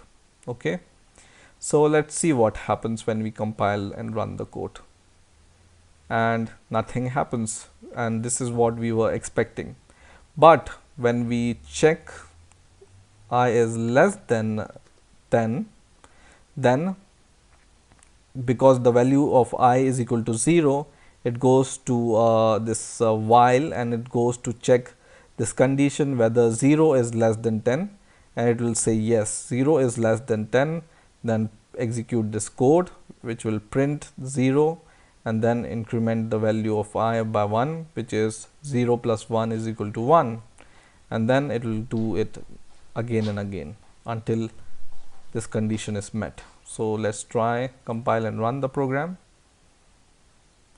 and we can see the value of I is equal to 0, value of I is equal to 1, but I forgot to give the line break. So we will give this line break from here, and then once again we will run the code. like this. So it has printed value of I is equal to 0 in the starting, and then value of I is equal to 1, then value of I is equal to 2, 3, 4 until I is equal to 9. Okay. So what's happening here?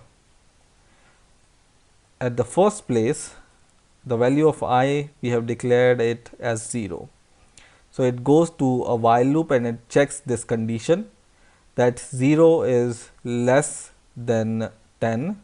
So it goes inside this loop because the condition is true, and it prints this message value, this should be value of I is equal to whatever the value of I is 0 right now, so it will print I is equal to 0, and then we are increasing the value of I by 1, right? I plus plus is equal to I plus 1.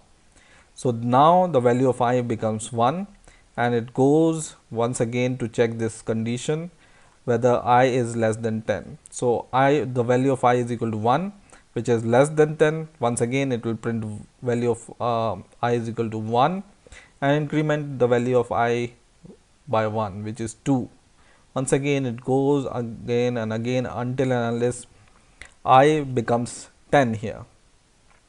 So when I becomes 10 here, it will go here and see 10 is not less than 10. So it will not print any code here because this condition is not true, and then it goes out of the loop. So this is what happening in this code, right? So once again run this code and it will run and it will print 0 to 9. Now for example, you want to print until 10, we can just write if I is less than or equal to 10, then print this code. So this expression is I is less than or equal to 10. Okay, so run the program and now this prints from 0 to 10. Okay, so once again, a loop is something which iterates or executes your code again and again until and unless some condition is true. So in the case of while loop, the condition is this thing we have provided, and it will execute again and again until and unless this condition is met. Hello guys, welcome once again. In the last video, I've shown you how you can use loops in C, and I have shown you how you can use while loop in C. Now in this video, we are going to see how we can use do while loop, which is one more kind of loop, and what is the difference between do while loop and while loop.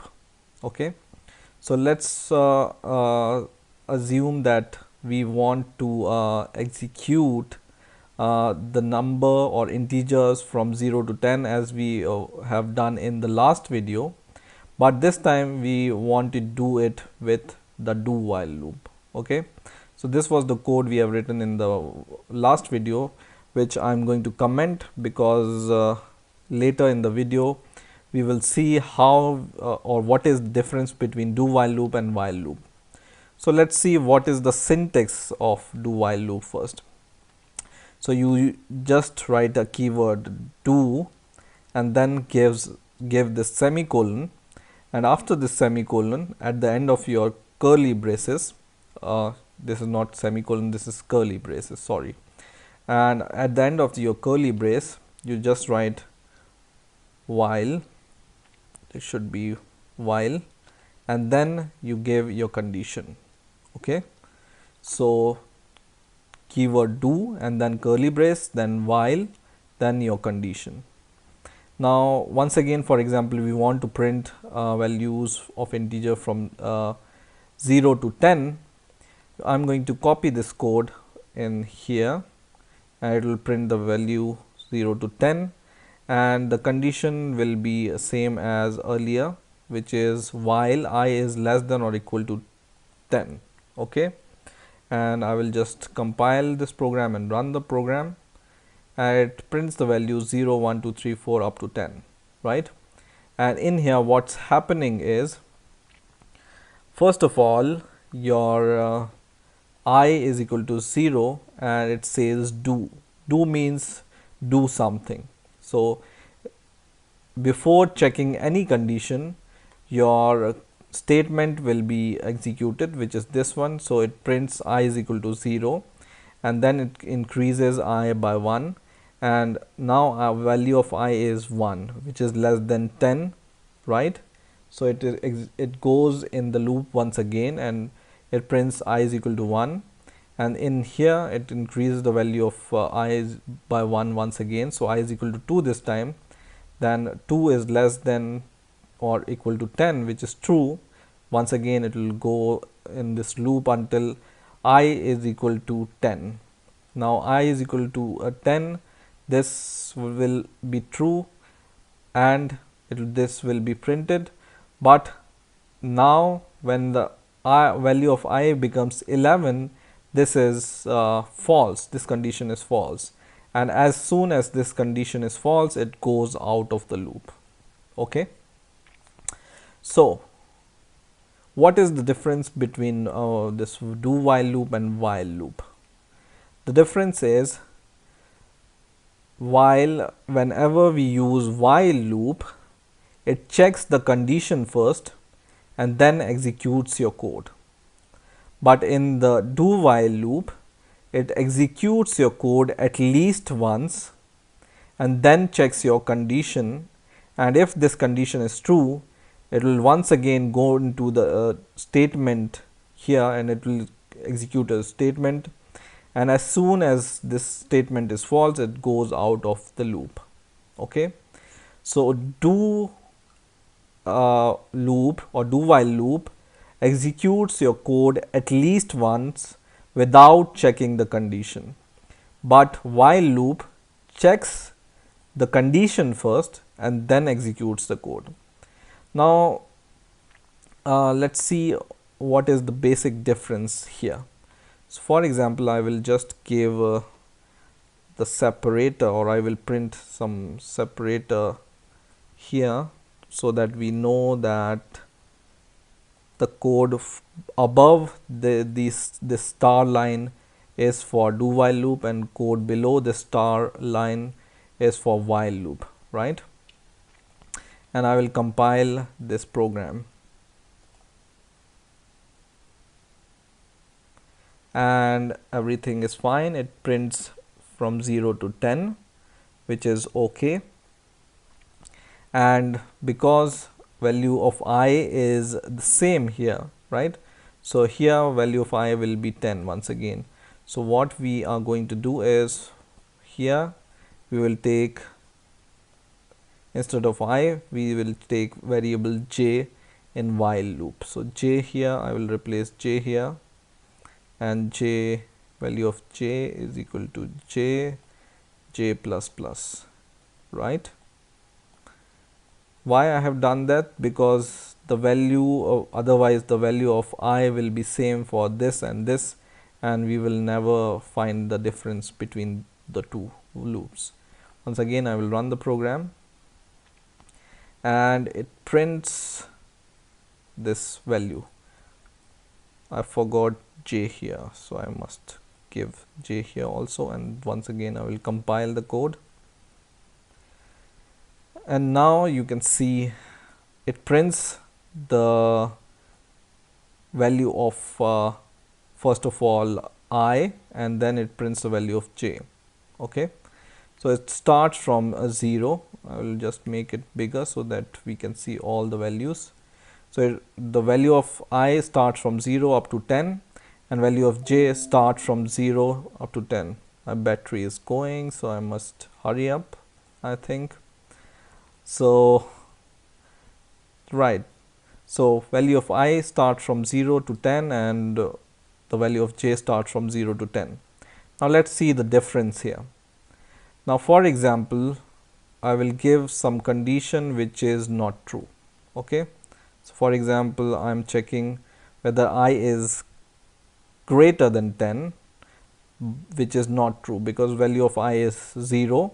0 is not greater than 10, right? and in this case also value of j is greater than 10, we are checking, which is false because value of j is 0, which is not greater than 10. J is not greater than 10. What happens here? Run the code and we see that value of I is equal to 0, which is it prints value of I is equal to 0 and then it increments the value of I by 1, so I becomes 1. 1 is not greater than 10, so it goes out of the loop. So what we have seen, that do loop performs your statement at least once and then checks the condition. But in the case of while loop, here j is equal to 0, 0 is not greater than 10, so nothing is executed from this while loop. Okay, so nothing is printed here. So this is the difference between while loop and do while loop. So always remember, whenever you want to execute your code at least once, use do while loop, and whenever you want to check the condition first and then execute your code, then use while loop. So I hope you have understood the basic concept of do while loop and difference between do while loop and while loop. Hello guys, welcome to the next video tutorial on C programming for beginners. In the last two videos we have seen how a loop works in a C, and we have learned how to use while loop and do while loop in C.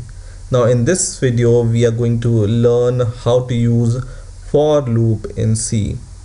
So for loop is also a kind of loop which depends upon the initialization condition and the increment property.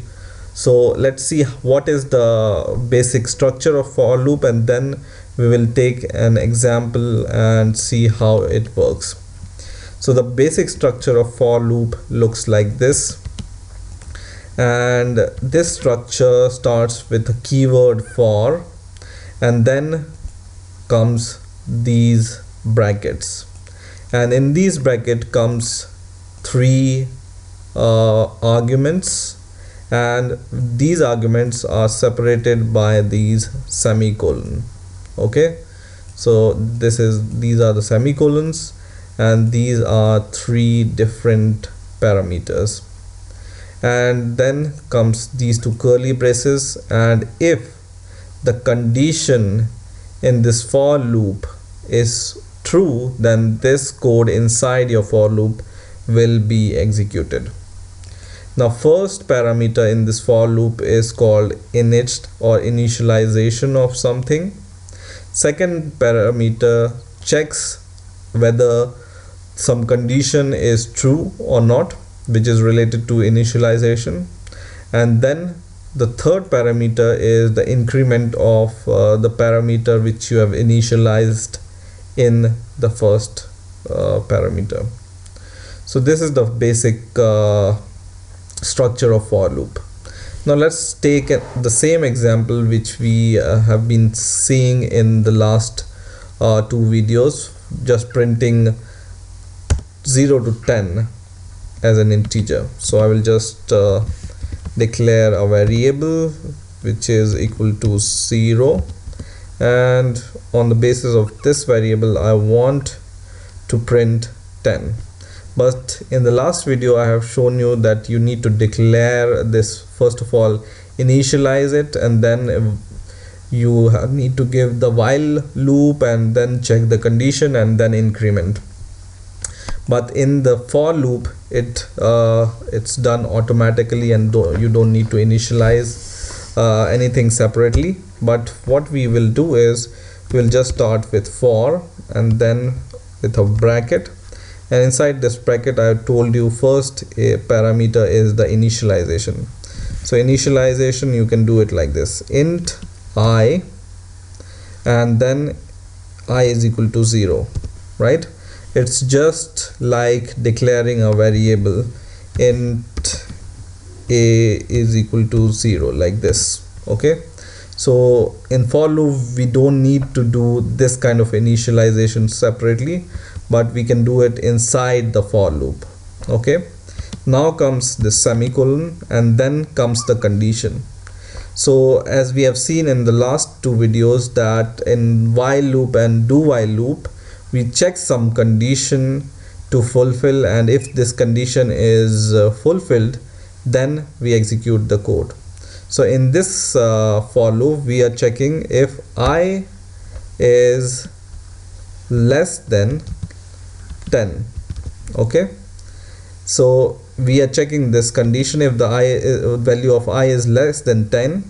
Because we have initialized I with 0, value of I will be replaced here, and it will check first of all 0 is less than 10, which is true, and it will keep on going like this until and unless the condition is met. Now the third parameter is incrementing the values like this, I plus plus. And in the previous videos I have told you I plus plus just means I, for example, I is equal to I plus 1. It's just like this. In short, whenever you want to increment the value of any variable, you just write I plus plus like this. Okay, now comes your curly braces. So what we have done in our for loop, we have initialized a variable, and then we are checking on the basis of that variable if some condition is true, and we are incrementing the variable which we have initialized. Now we just need to do whatever we want to do inside our for loop. For example, we want to print, so we just write printf, and then we can write the value of I is equal to percentage d, right, and then comma I, and don't forget this semicolon here, and this should be value. Okay, so the for loop takes care of your initialization, condition and increment, and then you can do whatever you want to do inside your loop, and this loop will print the value of I from 0 to 10, and it's incrementing it also. Now let's first run our program and let's see what's the result. And first of all, what's it saying? Some error it's showing, so I will see what's the error. And the error is for loop initial declaration are only allowed in here. Okay, so what we will do here? So if you see this error which says that for loop initial declaration are only allowed in C99 mode, then you have C99, which is a newer version of C, is not enabled in your IDE, especially in code blocks. So to enable this C99 in your code blocks, you just need to go to your project. So just right click your project here, or you can just go to the settings here. So I will prefer to go to my project and right click my project, and I will go to the build or the properties here, the last option. So go to the last option called properties, and in here go to project build option. So click this project builds option, and in here it will open project builds option, and in here you will be able to see compiler flags, and there is a tab called other options. Okay, in other options you just need to type this minus std is equal to C99. Okay, so just type this minus std is equal to C99 and just click OK. Click OK, and I will just paste it here so you can see it better. It's minus std C99. Okay, now when I compile this program and run this, it runs, right? And I should give this line break here so we can see the output. And now we can see from 0 to 9 the value of I is printed. And how it's working? So initially we initialize the value of I is equal to 0, and then C checks this condition if the value of I, which is initially 0, is less than 10 or not. If it's less than 10, then it goes here and executes your code first, and then after your code execution, just above this curly braces ending, it increases the value of I. So then before the value of I was 0, now it becomes 1, and then once again it checks whether this condition is true. 1 is less than 10, which is not true. It prints the value of I and then increments the value of I just before here. So I becomes 2, and it goes and goes and goes until and unless this condition becomes false, and then it goes out of the loop. Okay, so once again it prints from 0 to 9, and if you want to print 0 to 10, just add equal to after your greater than or less than sign. Okay, so there is a simple rule here, is always use equal to after your greater than or smaller than this symbol. Okay, and once again when you run the program, it prints from 0 to 10. Hello guys, welcome to the next video tutorial on C programming for beginners, and in this video I'm going to show you how you can use function in C and what is a function. So first of all, what is a function? A function is a piece of code or a block of code which we can use to perform a particular task. For example, adding two numbers. You may wish to add two numbers multiple times in your program, and you can define a function for this to add two numbers, and you can use your function again and again, or you can call your function again and again inside any other function. So let's see how we can declare function. But first of all, I must say that every C program has at least one function, and this function is called main, right? In the starting of this series I have told you that this main is a function. Okay, and every program has at least one function, and this function is called main.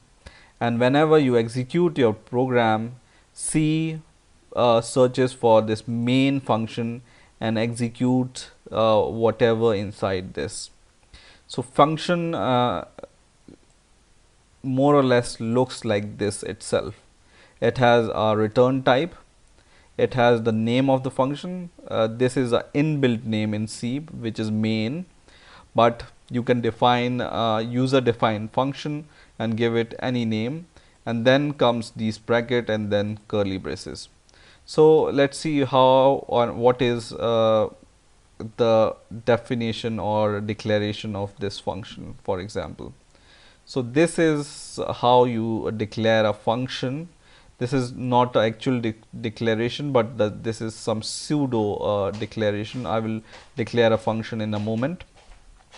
So function you can declare, first of all, you must have the type of function which it returns, and then you give the name to your function, and then in the bracket you can pass argument or parameters like this of some type, and inside your curly braces you write your code.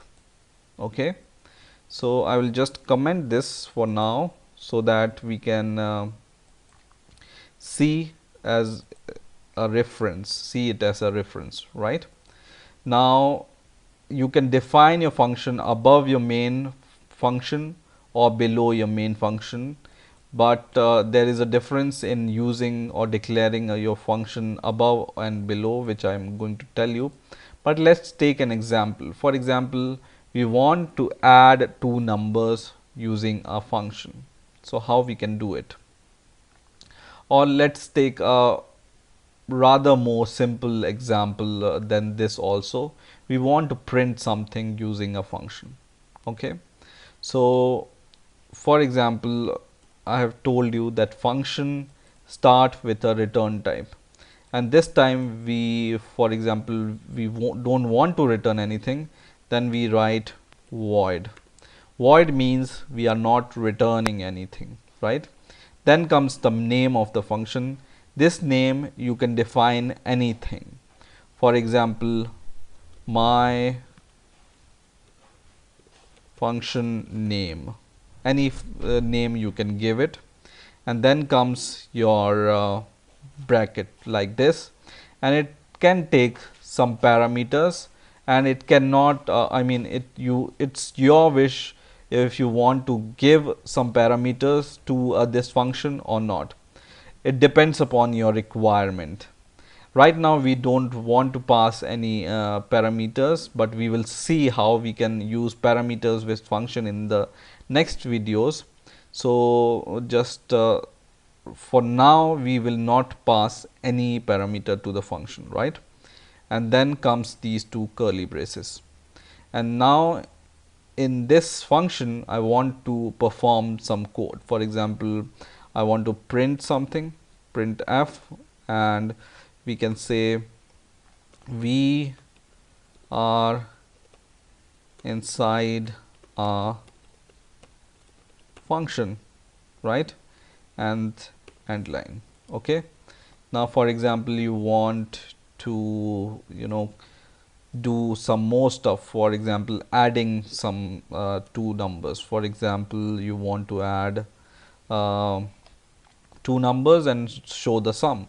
So you can just write print f. This should be printf, not printf, and then you can write sum is equal to, and then you can write percentage d, and then you can add two numbers. For example, 10 plus 52. This is just an example I'm giving you. So you can just write your code inside a function. Any code, any numbers of line you can write inside a function, and then you can call this function in your main. And for calling your function, you just need to copy the name of the function as it is. Just copy this name, and then inside your main function, which is this one, you just paste it here. Okay, and then give a semicolon here. And what this do is, this function name is replaced by this code.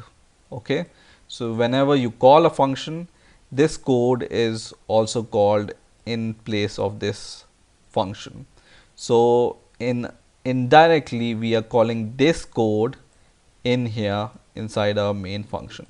Okay, and the logical name we have given to this function, so that more or less the name of the function should reflect the code which we are writing. Okay, now we will run the code, compile and run the code, and it says sum is equal to 62, which is this line, sum is equal to 62, and then it write we are inside a function, right? So what happens here? Your program starts from here and goes to the second line, and then comes here, and it sees that there is a declaration of function. So it remembers that this is a function which we have declared, and whenever our main function calls this function, we need to execute these lines. And because we are calling this function inside our main, it will execute this. Okay, you can use this function multiple times inside your code also, like this, 3 times. And for example, I will just change this line so that we can see it more clearly. And you can see sum62 we are in the function, sum62 we are in the function 3 times. Okay, so this shows that you can call a function multiple times in your code, and that is the basic usage of function. So function makes your code really readable and fast to execute, and you can perform this function or call this function again and again. So this makes your code really short and understandable and concise. Okay. Now, some people also like to call this function below the main function here, and there is no difference in declaring the function below your main or above the main. But if you want to declare your function below your main, you just need to prototype your function. Just copy this here and paste the declaration here, right? And I will show you, if you don't do this, what happens. If I don't prototype this, I will just delete this and try to compile my program.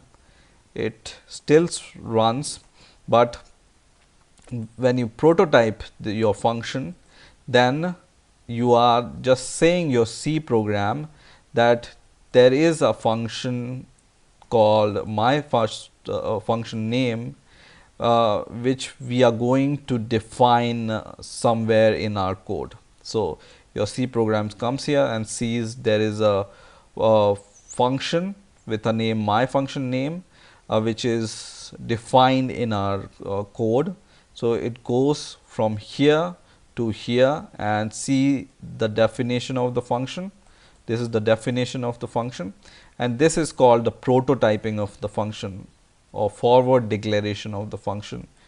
And then it goes here, and whenever your main calls your function, it knows that this function is defined here. Okay, so it's a good practice, whenever you define a function below your main, just prototype it like this.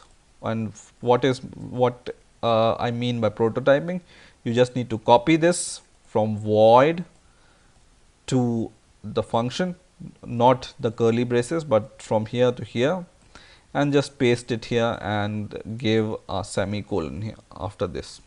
Okay, and run it once again and it will execute fine.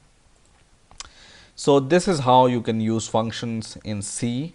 There are different kind of function. For example, function which takes parameter, or functions which returns some value, which I will show you in the next videos. Hello guys, welcome to the next video tutorial on C programming for beginners. And in the last video I have shown you what is a function and how we can call function from our main function, right? And how we can declare a simple function like this. Okay, now in this video I'm going to show you how to declare and use a function which takes parameters or arguments. So suppose we want to make a function which adds two values and prints the sum. Okay, so what we are going to do is, here we will declare a function which returns nothing, so we will write void and then the name of the function. You can name it as sum or add, whatever you find appropriate for your program. Okay, I will name it as sum. And now, because we want to pass two numbers which we can sum, we will pass them as an argument for a function. So how to pass an argument? In these two brackets, we will give int the type of the argument first, and then we will give the name of the argument, for example a.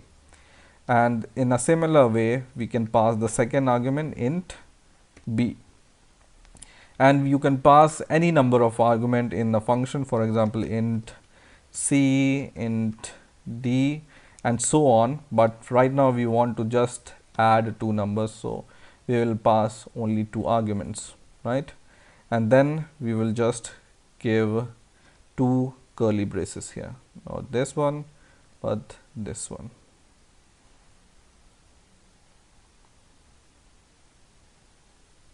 And now what we want to do from this function, we want to add these two functions and pass it into other variable. For example, we will name it as sum, which will hold the sum of our two argument, which is a and b. So we will just do a plus b, and now we want to print the sum, so we will just write print f, and inside this we will just write sum is equal to percentage d comma sum. Okay, and now and whenever you want to add these two numbers, you can just call the sum function inside your main function here. So just call it, and for example you want to add two numbers, for example you want to add 50 and 60, so we will just write 50 comma 60, because this sum function takes two arguments, one is a and one is b. So you can pass 50 as a and 60 as b here, right? And what will this will do? So this sum function will replace a by 50 and b by 60, and then in here this a plus b will be 50 plus 60, and it will transfer the sum to this sum variable, and then this sum will be printed here. So let's try to run the program first, and it prints 110, which is true. In a similar way you can call this function multiple times. For example, you want to get the sum multiple times. Let's give /n here to change the line, and this time we want to add 100 or 1000 plus 500.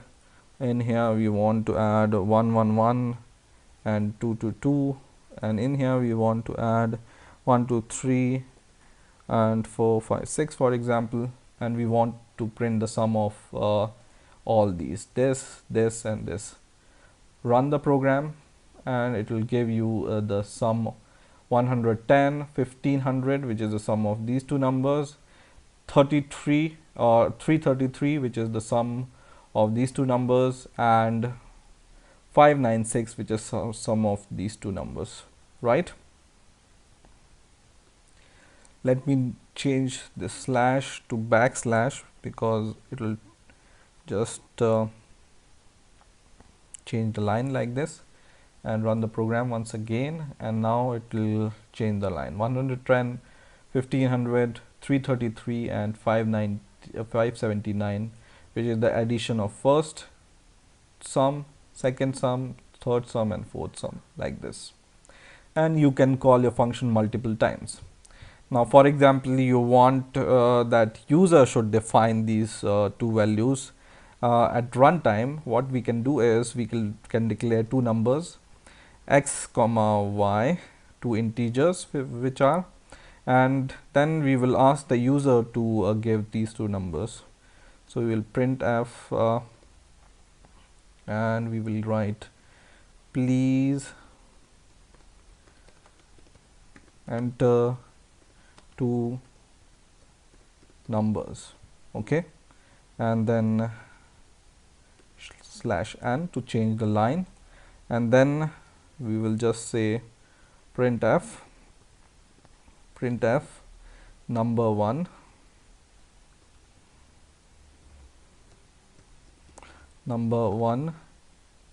and change the line once again, and then we will use scanf, which we use to take input, right? So we will write scanf, and then in the bracket %d, and then comma, and then this symbol to take integer, this AND symbol, right? And then value of x, which will be our first number, and in the same way we will pass the second number, which is y. So printf number 2, this is number 2. I'll give space so we can see it better, and the second time we will pass or scan y. So x is this one and y is this one. We are scanning two numbers, and now we will pass these x and y sum as a first argument and second argument for this sum function. And what will this do? Now when we run the program, we will run the program first, and now the program asks for two numbers. So it says please enter two numbers, number 1, so we will give number 1, for example 6458, this is the number 1, and press enter, and now it says number 2, so we will give second number 1025, for example, and when we press enter we will see sum is equal to 7483, which is the sum of the above two numbers, right? So in this way we can ask the user to give two numbers, and we can make the sum of these two numbers and print it on the screen, right? So these are called function with argument, and arguments is this one, argument 1, argument 2, and in the same way you can pass any number of argument to a function, and you can call your function inside your main program with those arguments, right? So I hope you have understood the basic concept of functions with arguments or functions with parameter. Hello guys, welcome once again. In the last two videos I have been showing you how to use functions in C, and in the last video I have shown you how to use a function with arguments or parameters. Now in this video I'm going to show you how you can use function to return some value, right?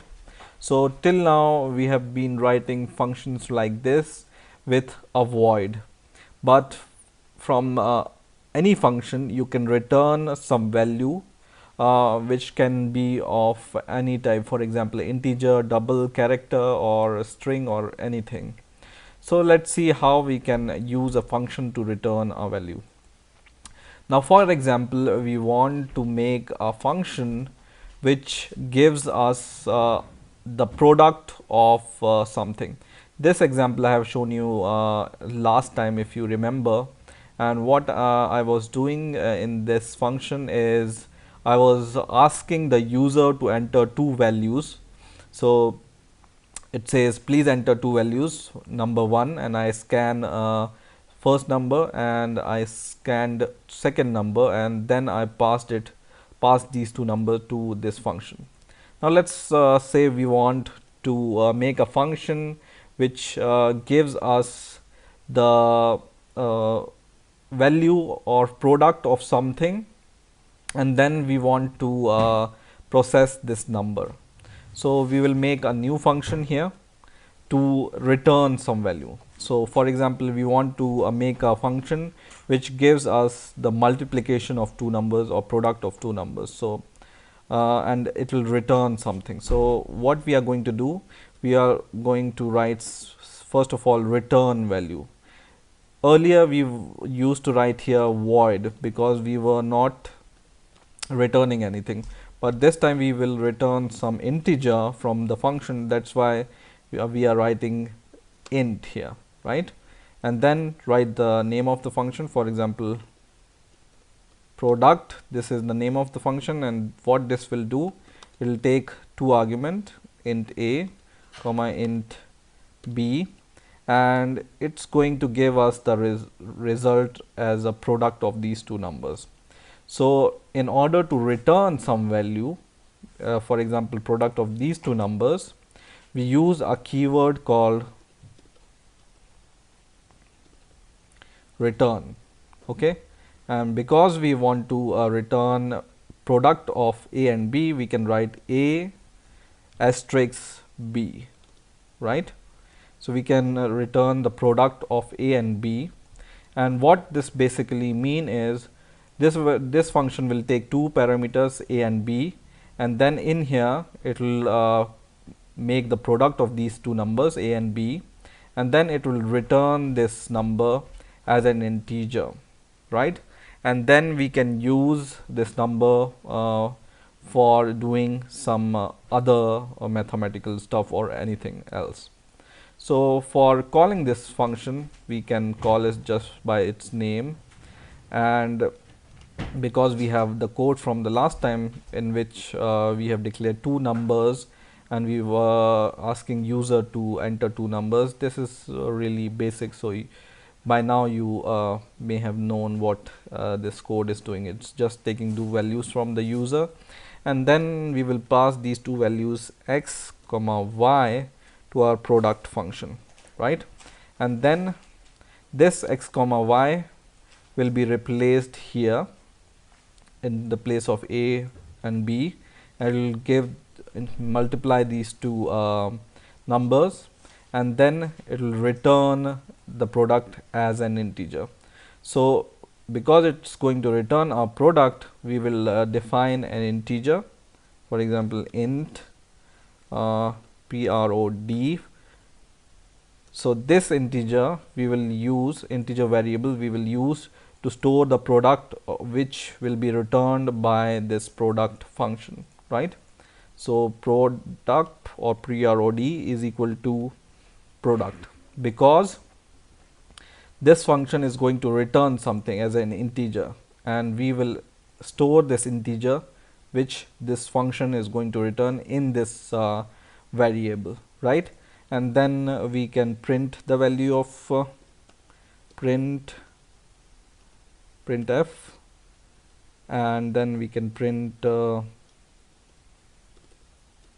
product is equal to %d comma prod, which is this one, this variable, right? And let's see what happens when we compile our program.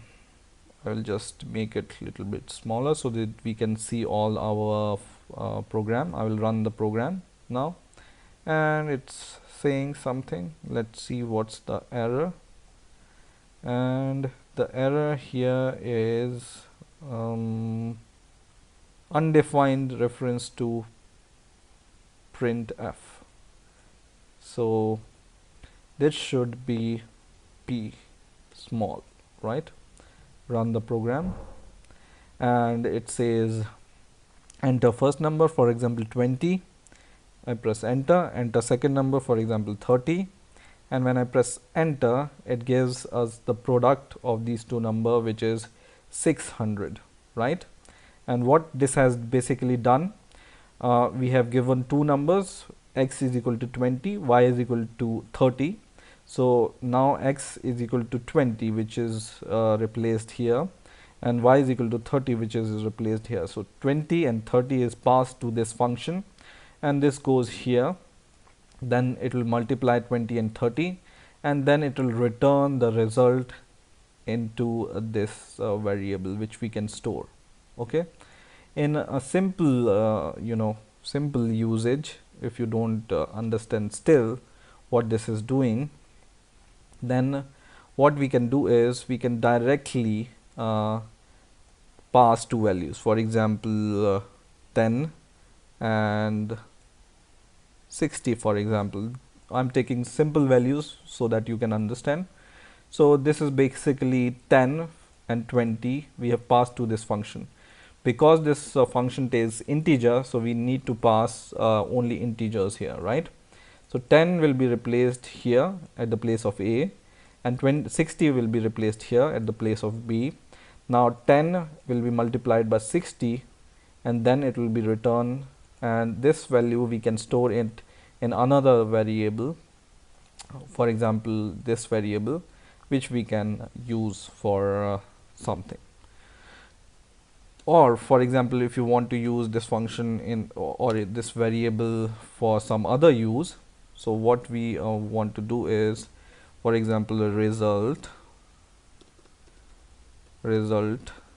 is equal to, and then do %d, and what we want to do is, whatever product we are getting from our product function, we want to add 10 to it and then show the result. Okay, so I will call product, and let's delete this thing for now, and we will make it more simple. So what we are going to do is, we are going to call this function called product, and we will pass two values. For example, we pass this time 5 and 5 once again. So 5 into 5 is 25, right? This is a simple parameter I'm giving so that we know the result. So 5 into 5 is 25, which will be returned by this product, and we can add 10 to it, and the result will be 35, right? So let's try and run the program. It says result is equal to 35. So you can use this function which returns integer value as a parameter, which you can do arithmetic operation on this parameter or on this function also. So in this way you can use function which returns value. Okay, and don't forget to use this return keyword whenever you are returning anything. So I hope you understood the basic concept of a function which returns. Hello guys, welcome to the next video tutorial on C programming for beginners, and in this video we will discuss about scope rules in C. Now there are two kind of variable declaration in C. One is called a local variable, which we have been seeing in our tutorial, and one is called global variable. So for example, local variable is a variable which you declare inside some function. So inside, for example, in main you can declare int a is equal to 10. It's called a local variable. Okay, so what it's called? Local variable. Okay, now whenever you declare a variable which is not inside any function, it's called a global variable. Okay, so for example, I declare a function which is not inside main, or I will declare one more function, int for example, or void number print. It doesn't take any argument and it prints something. Okay, and here we can declare a variable called x, or a variable called int, or any variable, int a, and this is also a local variable, right? Because it's declared inside your function. But whenever you declare a variable, for example int g, it's called a global variable. Okay, which is not inside any function. And what is the difference between global and local variable is, a local variable is only valid inside your function, so it's local to your function. So you cannot use this a inside this number, or you cannot use this x inside this main function or anywhere else. But on the other hand, a global variable is visible to every function in our program. So you can use this global variable here also and here also. Now let's see what I mean by that. So for example, I want to print, I declare global variable as 0, or for example I just declare a global variable. And just remember I will just comment here global variable. And always remember, whenever you declare a global variable and it's initialized by 0, if it's int, float or double, it's already initialized by 0, you don't need to initialize it by 0. But a local variable, whenever you declare it like this, it's not initialized by 0, so this variable can contain any value, any garbage value, and you may not know the value of this a. So let's see, first of all we will print f. We will print the value of this global variable. Global is equal to %d, and this should be %d without space, and comma g. We are printing this value, right? In the same way, we will print this local variable. So we will write local and we will print a.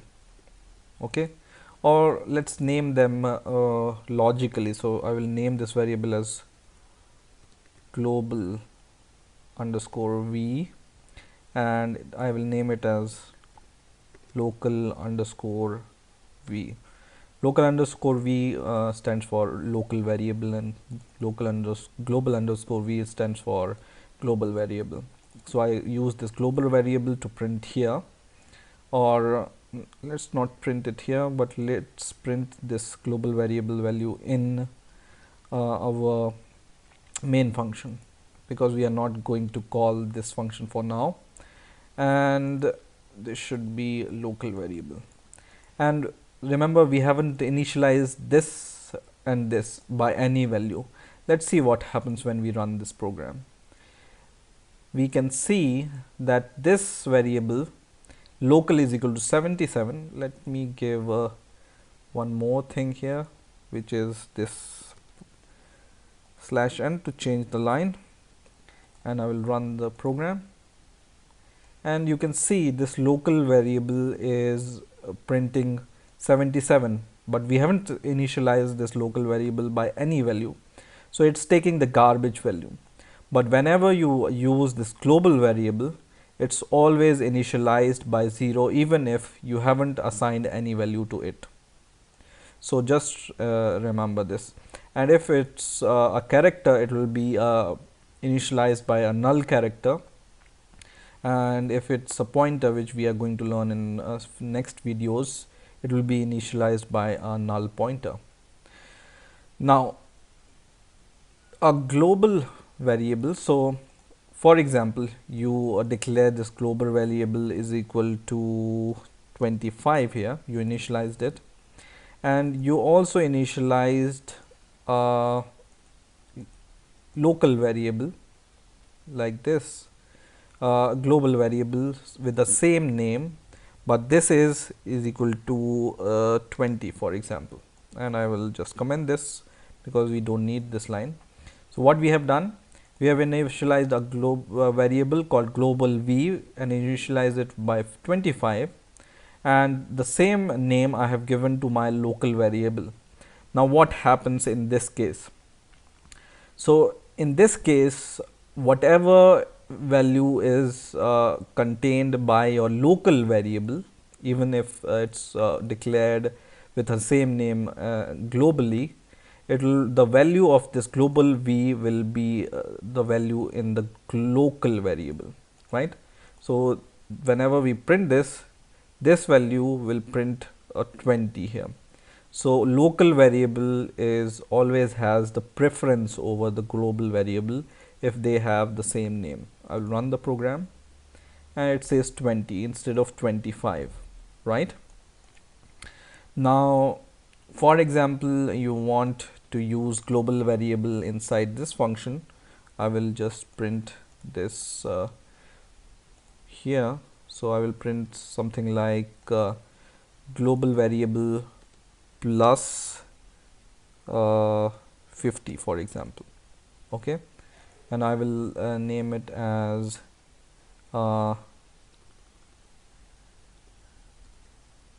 global plus 50, okay. And so what this will do, it will print whatever the value of global variable, which is 25, plus it will add 50 to it, and I will call this function here, and it's visible to this function, so we can see global plus 50 is 75, it's printing. So global variable is visible to your functions and all your functions and all your code, right? But local variable is, you cannot use it globally. For example, int num local is equal to 30, for example. And if you want to use this local variable here, you want to print this local num here, it will give you compilation error, because this variable is not visible to this main function, because this exists in other function other than main, right? Run it and it says this error, and this error is num underscore local undeclared, right? So you cannot use a local variable in your other functions, right? So these are the scope rules in C. Hello guys, welcome to the next video tutorial on C programming for beginners, and in this video we will see what is an array and how to use array in C. So what is an array? Array is a variable which can contain more than one values of same data type. So for example, you want to store similar data in a variable, you can do it with the help of an array. So for example, you want to store scores of a student or ages of persons or names of any person or any number of persons. You can do it using an array using a single variable. Now how to declare an array in C? It's like same as declaring variable. So first is the data type, what kind of data you want to store in your array, and then the name of your array. So for example, my number array, right? And then this square bracket. This square bracket tells C that it's an array, and whatever number you insert inside this square bracket, for example 3, this is the number of element you can store inside an array, right? So for example, we have written 3 here, we can store 3 numbers in an array. Now whenever you declare an array, you can initialize it by equal to sign, and in this curly braces you can give the values to your array. For example, the values can be 20, 30 and 60, for example, right? So I have stored 3 values because here you can see I have defined that this array can contain 3 values, therefore I can assign 3 values to my array. If it would be 4, then I can add one more value, for example 55, to my array, okay, and so on. If it be 5, it will be 5, I can add 5 values here, okay. So for example, I have 3 values right now, so I can store 3 values, okay. Now you can ask, how can I access the value of an array, okay? And there is something called index of an array, and the index of an array is a position at which any value is placed. So the index of 20 here is 0. So index of an array starts from 0, not from 1. So always remember that index of an array starts from 0 and at the 0th index we have the value 20 here, and at the first index we have the value 30, and at the second index we have the value 60. Okay, so index start from 0, 1, 2. Now to access the value of an array, what you can do is you can just write print f, or for example I want to access the value of an array. I can just name a variable access array, for example, is equal to, for example, I want to store second value of an array inside this variable. Okay, so I can just copy the name of an array and then in the square bracket the index of the array whose value we want to store. For example, we want to store 30. The index of the 30 is 0, 1, right? So we will write 1 here. Okay, so now the value 30 from array will be stored inside this access array variable, right? And then we can print this value, print f, and then we can just write value is equal to percentage d, small d, and then we will change the line so that it will be printed at the next line whenever we use the next printf, right? So now we will see that this will print 30 because we have assigned 30, which is at index 1 of this array, right? We will just run this program and it prints 30, which is totally fine.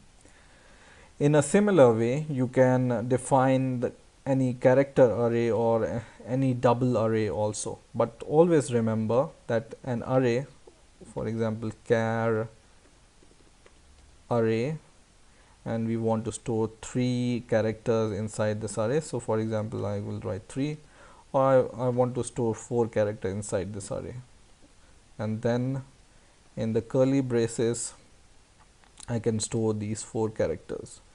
For example, first character, second character, third and fourth, and then this contains a, comma, this contains b, comma, this contains c, comma, this contains d. Okay, so this is a character array.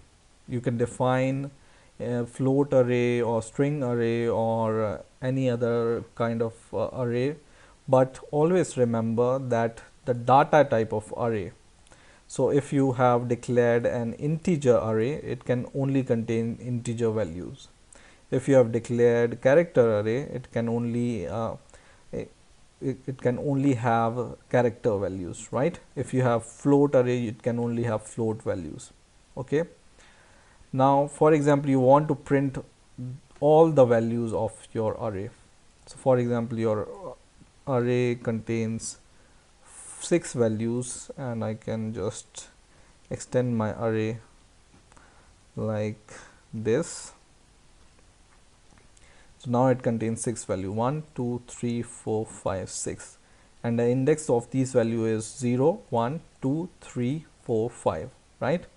So now for example, I want to print all the values of an array. I can use for loop for that, and I can just write int I is equal to 0, and then my condition comes I is less than the index of an array, so or size of an array. So the size of an array is 6 in my case, so I will write I should be less than 6, and then I plus plus, and then I can print the value of these arrays. For example, I will just print this, and I can write element,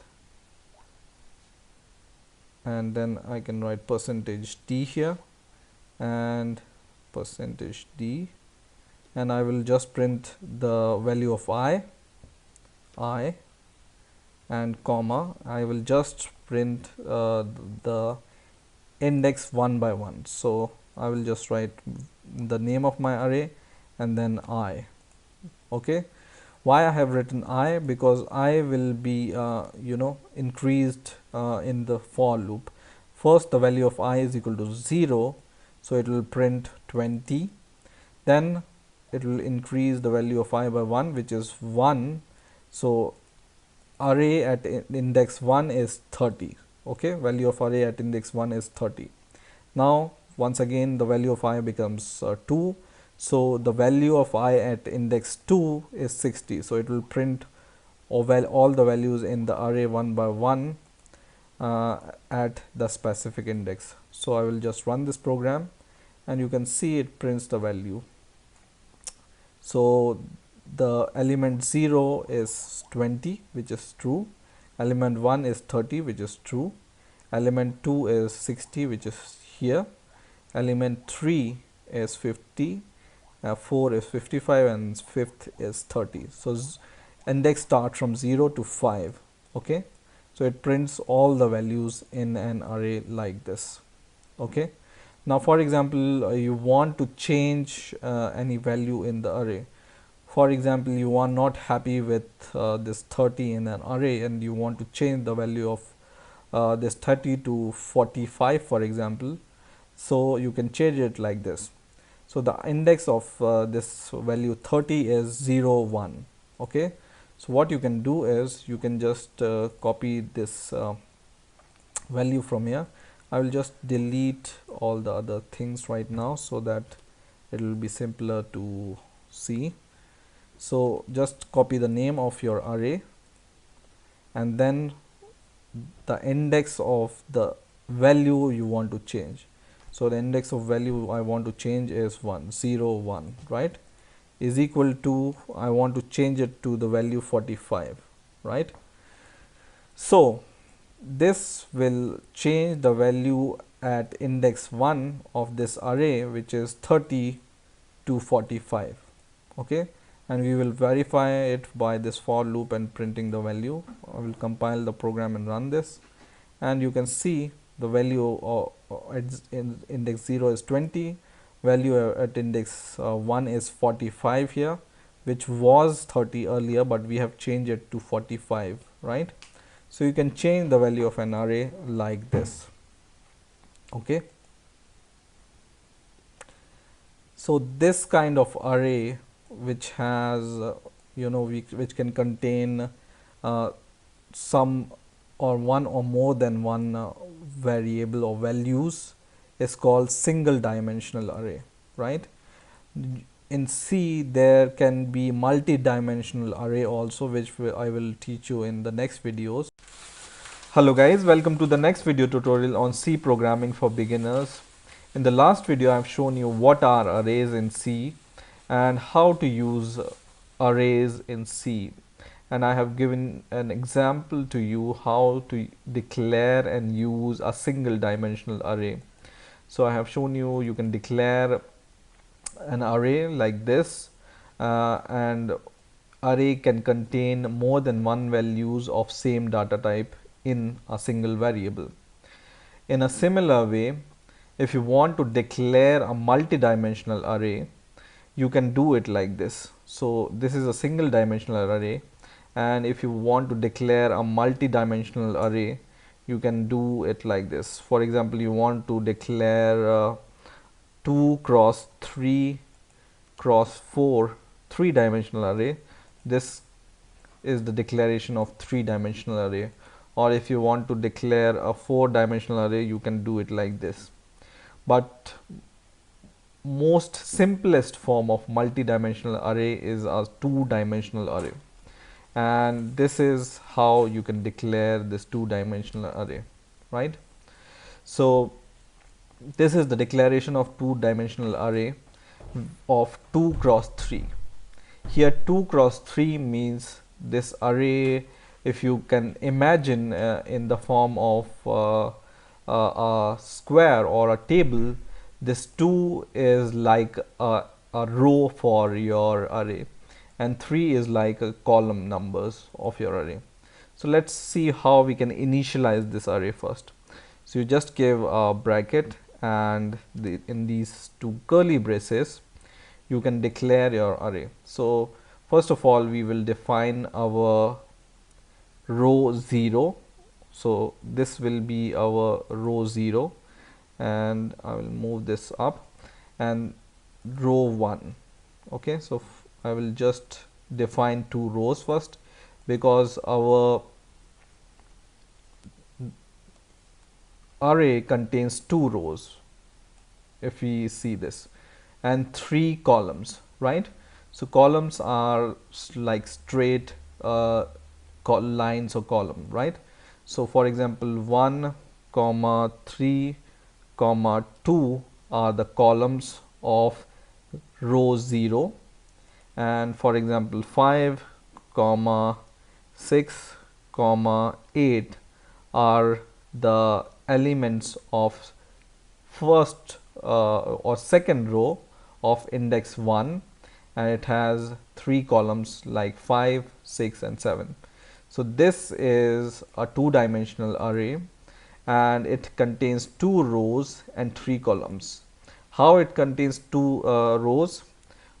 This is the first row, so row 1 of or index 0, right? So index of array starts from 0. So this is row 1 logically, but if you see in terms of C, this will be row 0, right? And this will be row 1, right? Because index of the array starts from 0.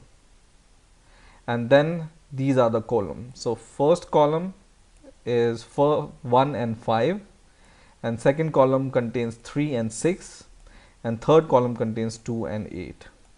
Okay, now in order to iterate over these values, you can use for loop, but a single for loop will not work in the case of this two-dimensional array.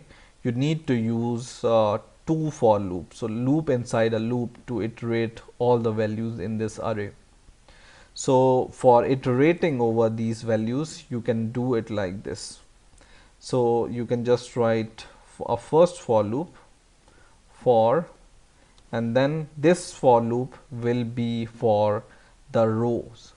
Okay, so I will declare a variable I, or int I is equal to 0, and this will be, I will be less than 2, which is number of rows, right? These are the number of rows you have. Okay, and then I plus plus, which is our increment operator, and inside this for loop we will declare one more for loop. So inside this curly braces of this for loop, we will declare one more for loop for columns. So for int j is equal to 0, and j should be less than the number of rows. So number of rows in our case is 3, right? So just write 3 here, and then j plus plus. Okay, so this is loop inside the loop to iterate the values. So first loop will iterate over the rows, and the second loop will iterate over the columns, right? Now in order to print all the values inside your column for loop, this loop, you can just write printf and the name of your array, for example this one, just inside the brackets just write this, and then just write percentage d here, and then percentage d here is equal to, this should be percentage d, and this should be equal to percentage d, right? So this will be the value of array, and we will also print the index of the array, right? So we have the, here it will show the row, here it will show the column, and here it will show the value, right? So we have a row here, so rows are iterated by I, so just write I here, comma, the columns are iterated by j, so just write j here, and the values can be iterated by your array index, so just write the name of your array and then the value of I, which is a row indicator, and value of j, which is your column indicator. Right, now I will just give this next line here so that it will iterate every time in the next line. Okay, I will compile and run this program, and it says the program contains some problem. Let's see what's the problem here. Yeah, so I think this curly brace is extra here. This should do, right? And these are rows and columns. So just compile it once again, and now it runs. So you can see it prints the row and index of the array, right? So at 0 0, so at 0th row and 0th column we have the value 1, which is true. This is at 0th row and 0th column. Okay, at row 0 and column 1 we have the value 3. This is right, this is row 0, so row 0 is this one, and column 1, so 0 and 1, so column 1 is this one, value is 3. That's correct. Row 0 and column 2 is this one, and 0 1 2, so this is the value which is 2, which is correct here. Now comes the row 1, which is this row, value, or column 0, which is this value, which is 5. In the same way it will print all the values of your two-dimensional array. So in this way you can iterate over your array using two for loop. So this is a simplest kind of multi-dimensional array, and it's called two-dimensional array. In a similar way, if you want to declare some other array, two-dimensional array with some other dimension, you can do it like this. For example, your array must contain 3 rows. You can just do it like this. So row 1 we have, 0 and 1 we have, and we will just write the row 3rd, or by index it's row 2, right? And this is row 2. Okay, so you can do it like this. So I hope you have understood the basic concept of multi-dimensional arrays. Hello guys, welcome to the next video tutorial on C programming for beginners. In the last two videos I have been showing you what are arrays and how to use arrays in C, and I have also shown you in the last video how we can use multi-dimensional arrays in C. Now in this video I'm going to show you how you can pass arrays as an argument of a function. So let's see how we can do it. So we are going to take an example. For example, we want to calculate the sum of elements of this array we have. So this array, for example, have 6 elements, and we want to add each and every element and display the sum of every element, each and every element. So what we want to do basically is we want to just add 20 plus 30 plus 60 plus 50 plus 55 plus 30 and sum them up and show the result of this summation using a function, right? So first of all, let's see what are different ways of passing arrays as an argument of a function. So I will declare a function void, for example it's not returning, for example, nothing, and we can say array sum is the name of my function. I just need to change my keyboard settings. Yeah, So array sum is the name of my function, and there are three different ways basically you can pass arrays as an argument of a function. One is using a pointer, and just pointer you can just give this star or asterisk here and give your array name or array, or you can say my array, right?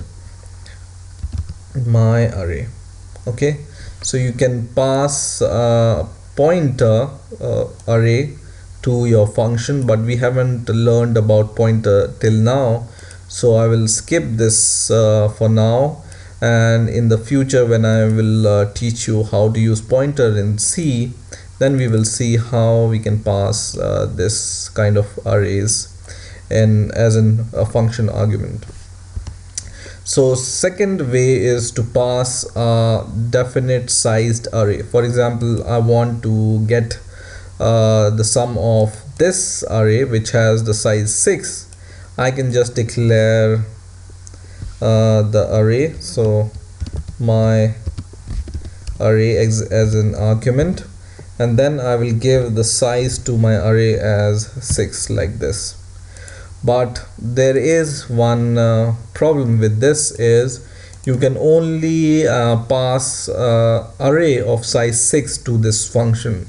So this will kill the general functionality of a function, and the functionality of a function should be used in different conditions, and this condition restrains the use of function to the size 6 of an array, right?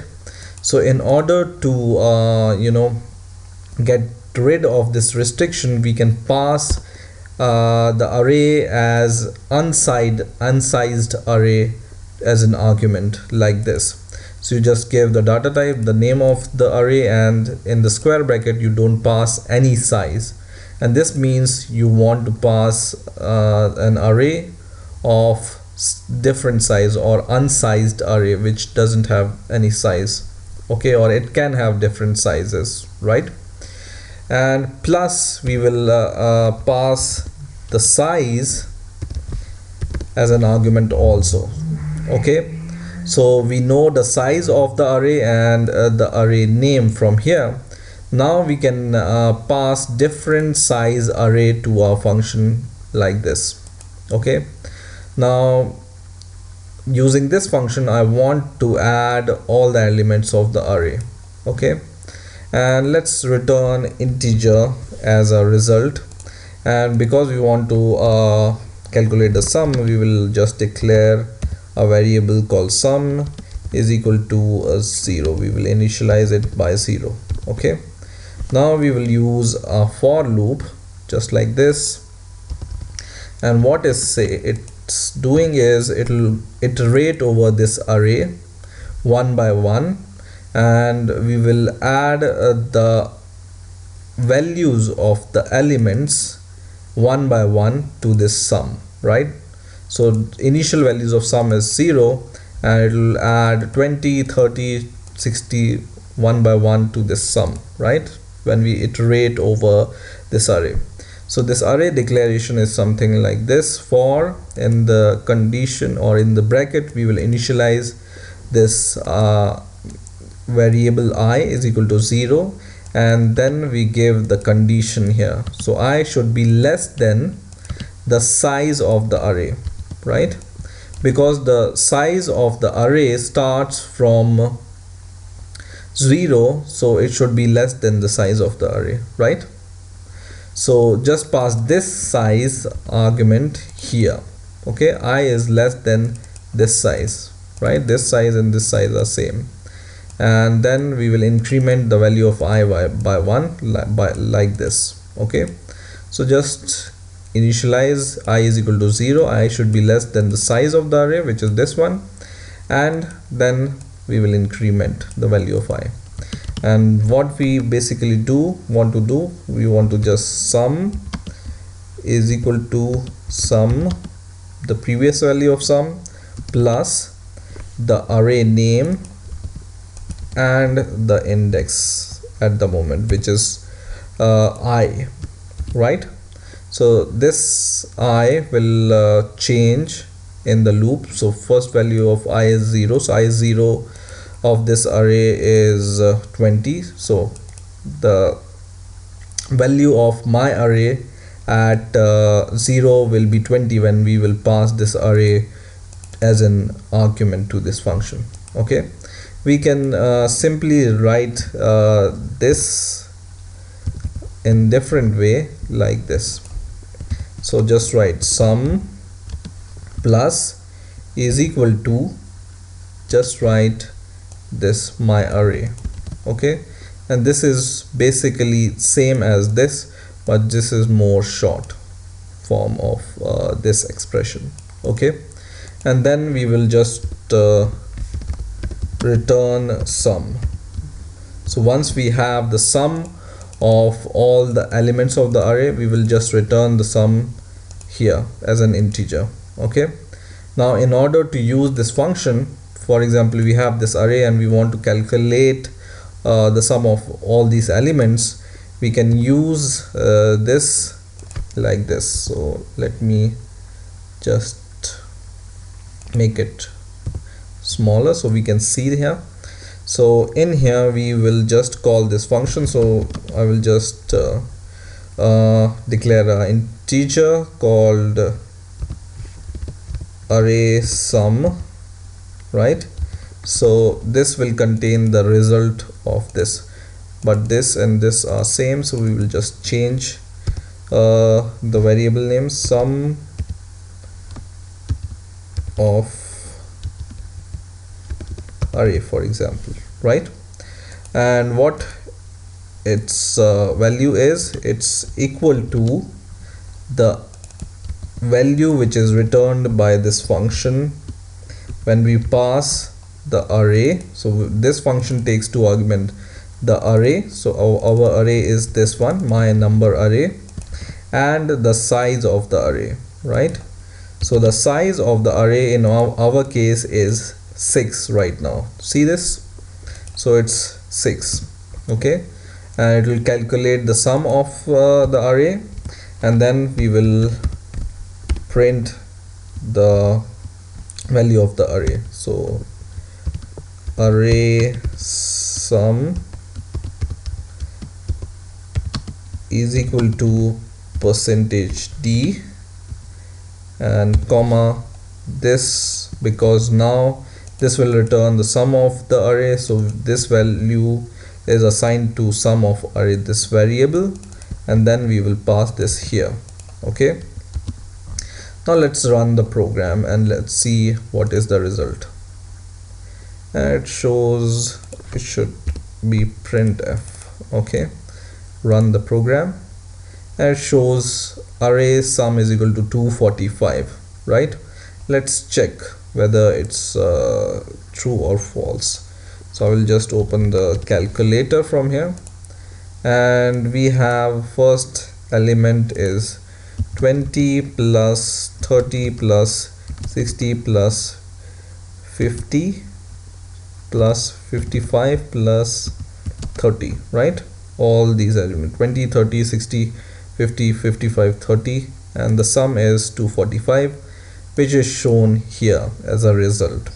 So we know that it has successfully calculated, or our function has successfully calculated the sum of elements of this array. Now suppose this you want to pass an array of size 7 here. So I can just change the size and I will add one more element to my array. For example, it's 100. So our previous sum was 245 and we will just add 100 to it. So it should be equal to 345 now, right?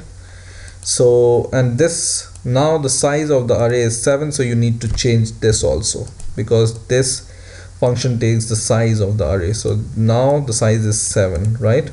Once again run the program and it shows 345, which is correct. Now if you want to pass an array of size 8, and I will add one more element of, and for example I will just add 100 once again. Now 245 plus 100 plus 100 is equal to 445, right? The array size is now 8, and once again run the program, and it so shows 445, which is true, right? So in this way you can use array, or you can use a function and pass array as an argument of the function using C. Hello guys, welcome to the next video tutorial on C programming for beginners. And in this video we are going to learn what are pointers and how to use pointers in C. Now some of you may think that pointers is a very complicated concept to understand, but actually it's not. So if you can understand this concept, it will become really easy to use pointers in C. So first of all, what are pointers? A pointer is a variable whose value is the address of another variable. So once again, what is a pointer? A pointer is a variable whose value is the address of another variable. Okay. Now you may ask, what is the address of a variable? So in C, whenever you declare a variable, for example variable x or variable val is equal to whatever 30, right? So whenever you declare a variable in C, C stores this variable at some particular memory address in your computer. Okay. Now in order to access this value or access the address of this variable where it's stored in your computer memory, you can just access this address like this. So for example, we want to print this address, we can just write printf, and then we can write address of val is equal to %d and then comma, and then comes the interesting part.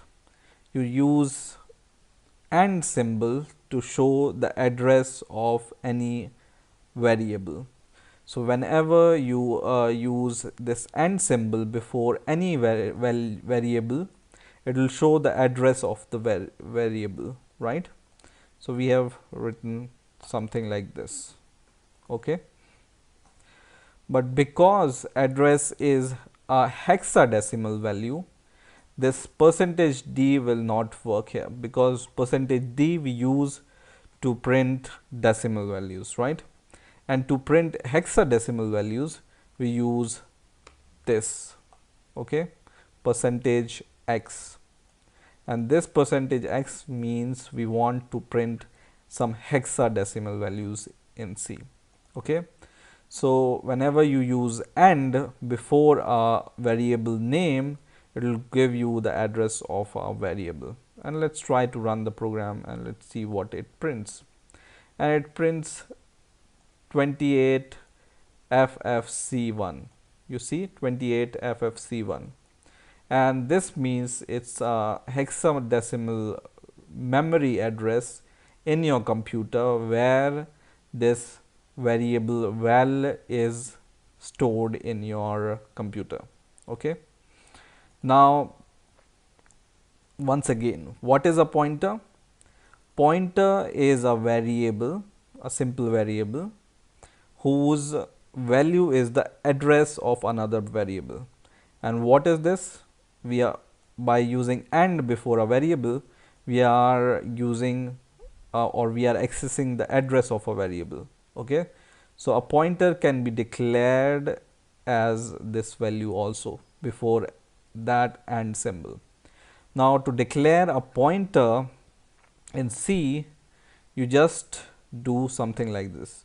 So it has the data type, and then this asterisk tells C that you want to declare a pointer. Okay, so I declare a pointer, for example P, and I will just declare this pointer like this. So it's same as a variable, right? But before, if you write this asterisk before this variable, it becomes a pointer. Now pointer is a variable whose value is the address of another variable. Okay, and why I'm stressing this? So now whenever you use this pointer variable, pointer P is equal to, its value can be the address of another variable. So this is our variable, and the address of variable is this one. So its value can be address of val. Okay, and whenever you assign this address to the pointer, you don't need to use asterisk before it. Okay, so at the time of declaration only, you just need to give this asterisk. Okay, and at the time of assignment, you don't need this asterisk before this variable. Now this pointer has the address of this value, right? Now how can you access this value 30 using this pointer? First of all, let's try to print what is in the pointer. So once again we write here, and let's change the line from here and here also, and we will print this pointer P. So we can just write value of pointer variable. Okay, now let's see what is the value of this pointer variable without this and symbol. Okay, basically this value and this value should be same. Why? Because we have assigned this address of a variable to this pointer variable. Okay, this and this should print same values. Let's try to run this, and it prints the same value, 28ff18, and value of pointer variable is 28ff18, right? So pointer just stores the address of variables. Now in order to access the values which is stored on this address, so you want to access the value 30, for example, using this pointer. So using this pointer, you want to access this value, which is 30, but pointer only can store the address of the variable. So this variable have the value of 30 and the address of 28ff something, right? Now to access the value of a address, you use something like this. So value of for example pointer, you can access it like this by a asterisk before your pointer. Okay, and this basically what it does is so this pointer contains the address, and whenever you add this asterisk before this pointer, it shows the value at that address. Okay, so let's try to run the program, and let's change this %x to %d because we want to access this value, which is an integer 30, right? Run the program, and now it shows the value of pointer is 30, right? So once again we will repeat what we have learned. So every variable in C is stored in your computer at a particular address, and this address you can access by adding this AND symbol before your variable. Now, what is a pointer? A pointer is a variable whose value is the address of another variable, right? So you can declare pointers like this by just adding a asterisk before your variable name. And the value of the pointer, so you can assign some value to the pointer using the address of another variable. So this is our variable. For example, if we want to assign this variable address to the pointer, you just assign it like this. Now, to dereference this pointer, dereference means to get the value which is stored at this address which is held by this pointer, you use this asterisk sign, and this asterisk sign before a pointer tells C that we want to get the value of the address which is stored in this pointer. Okay, so don't get confused, and in the next video we will learn more about pointers and other stuffs in C. Hello guys, welcome to the next video tutorial on C programming for beginners. In the last video we have seen what are pointers in C and how we can use pointers in C, and I have given you a simple example how to declare a pointer and how to assign values to the pointer. And what is a pointer? A pointer is a variable whose value is the address of another variable, which we have seen in this line. So this AND symbol, if you add before any variable, it shows the address of the variable, and this address we can assign to a pointer variable like this. Now in this video we are going to see how we can use arrays with pointer. So let me give you an example. For example, we have an array called value array, which contains, for example, 3 values. So we can define array of size 3 like this, and we can initialize array with these 3 values. For example, first value is 30, second value is 40, and third value is 50, right? And now we can assign this array to a pointer in the same manner we have assigned a variable to a pointer variable, right? So for that we need to declare a pointer array, so we will name it as pointer array, and in the same manner as array we will give the size to the pointer. Now to assign the values from array to a pointer array, we just need to use for loop to iterate over our array. So we will write for int I is equal to 0, I should be less than 3 because our array is of size 3, then I plus plus, and then inside our for loop we can assign the values from array, which is this array, to the pointer array like this. So we will just use the pointer array variable name, and in the bracket we will provide index as I, so it will increase as the value of I increases, is equal to the address of the array index, right? So this variable, but the address one by one, right? So we will add this, which indicates we are going to show the address, or we are going to access the address of the variable which we write just after this AND symbol. So we are going to access the address of value array at index I. Okay, and hopefully in arrays, when I have shown you how to use arrays using for loop and how to access the values of array using for loop, you know this concept of iterating the values of array using for loop. So I'm not going to repeat this.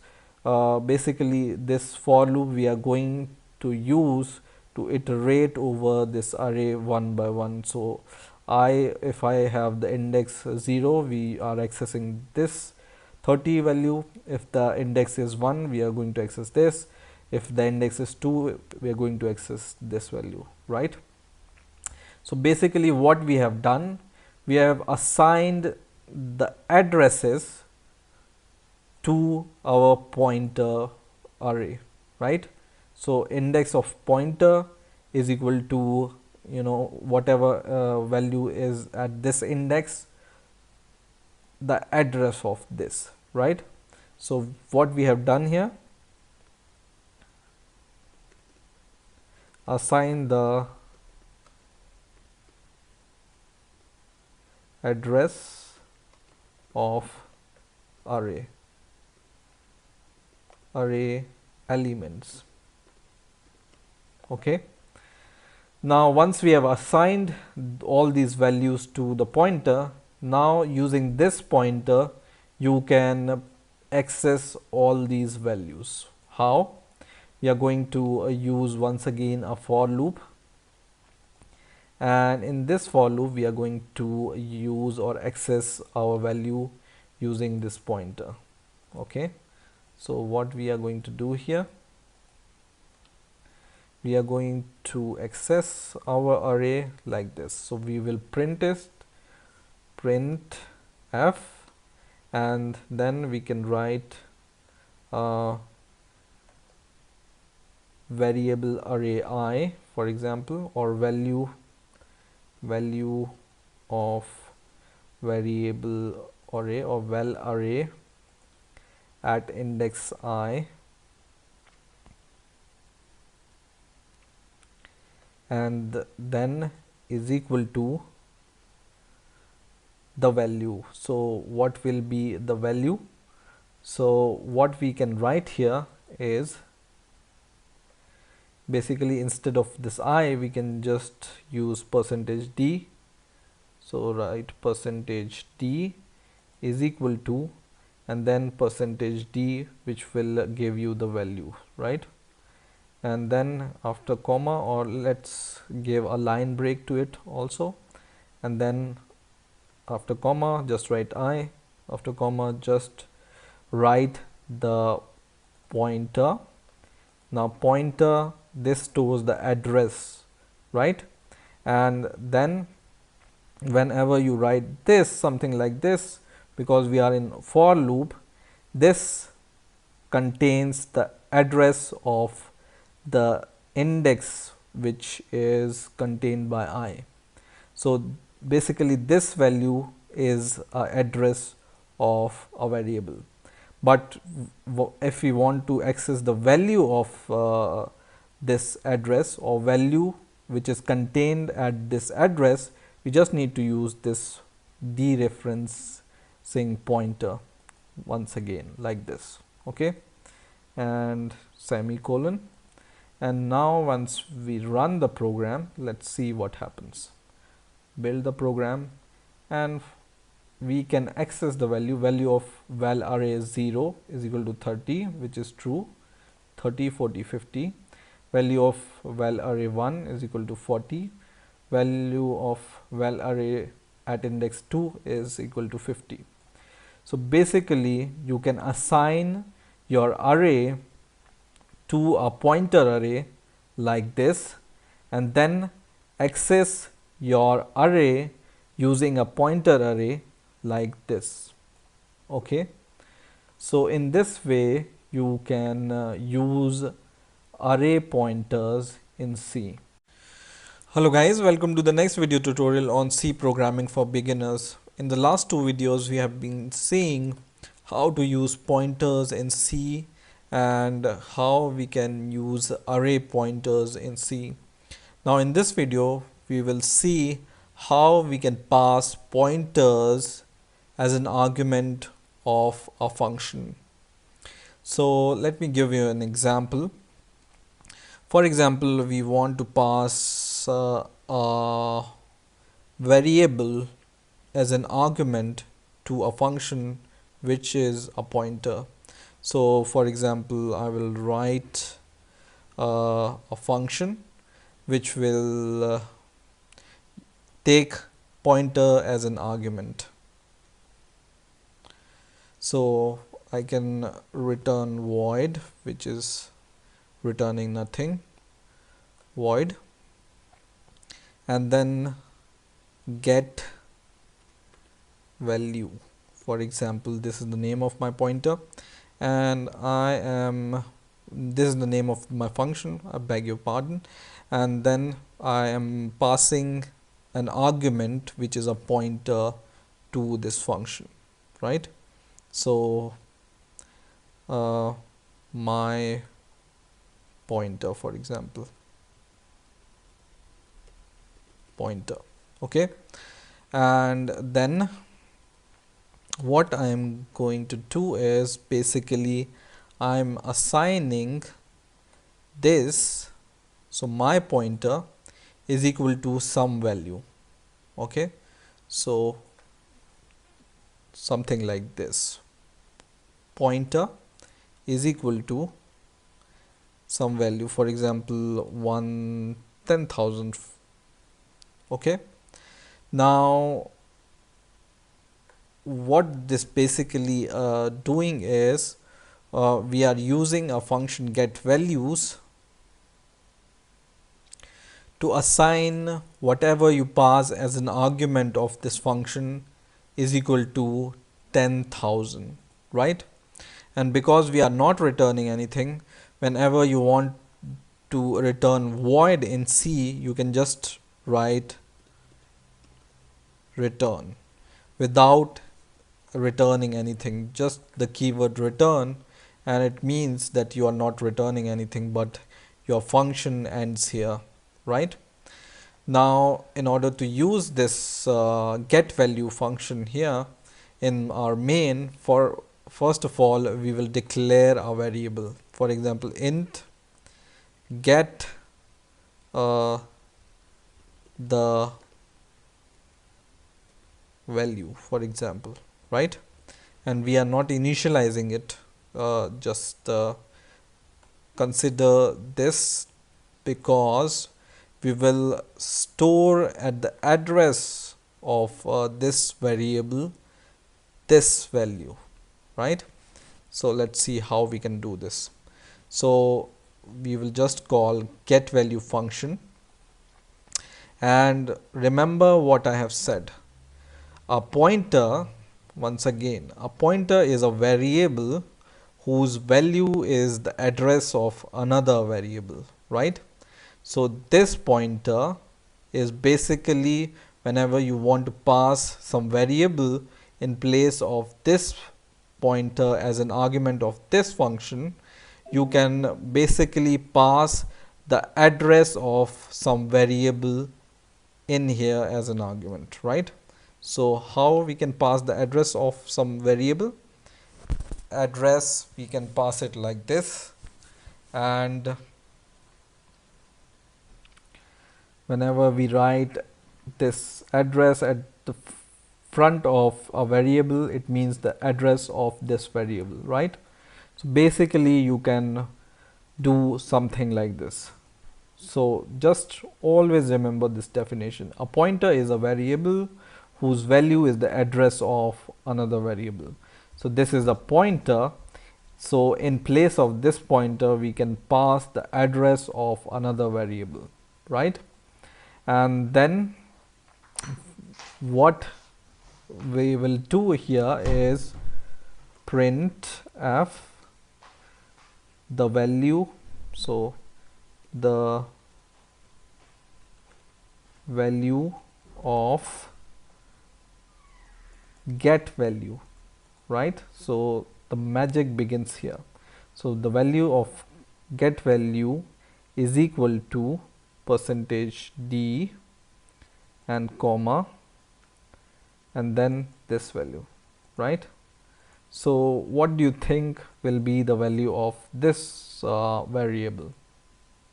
Remember, we haven't initialized our variable, but we have assigned this variable to the function as an argument, right? So let's see the answer and then we will analyze what we have done. So compile the program and it runs fine, and it says the value of get the value variable is equal to 10,000. Now let's see what we have done here. So what we have done basically here is, what is this function doing?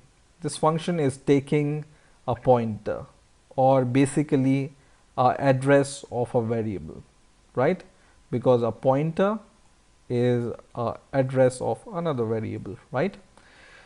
So we have passed address of another variable, so this argument can be replaced by this value, right? Address of this variable.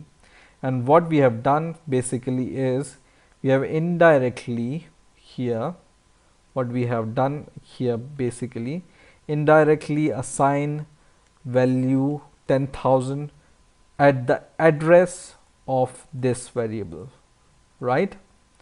Now whenever we will access this variable, this value we will be able to access, right? So this is the magic of pointer.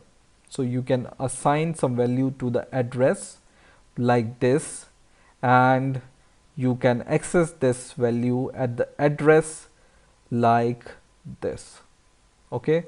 And here you are not even returning anything, but this address can store this value using pointers, right? So it's, I mean, for the first time when I have seen something like this, it looked like a magic to me.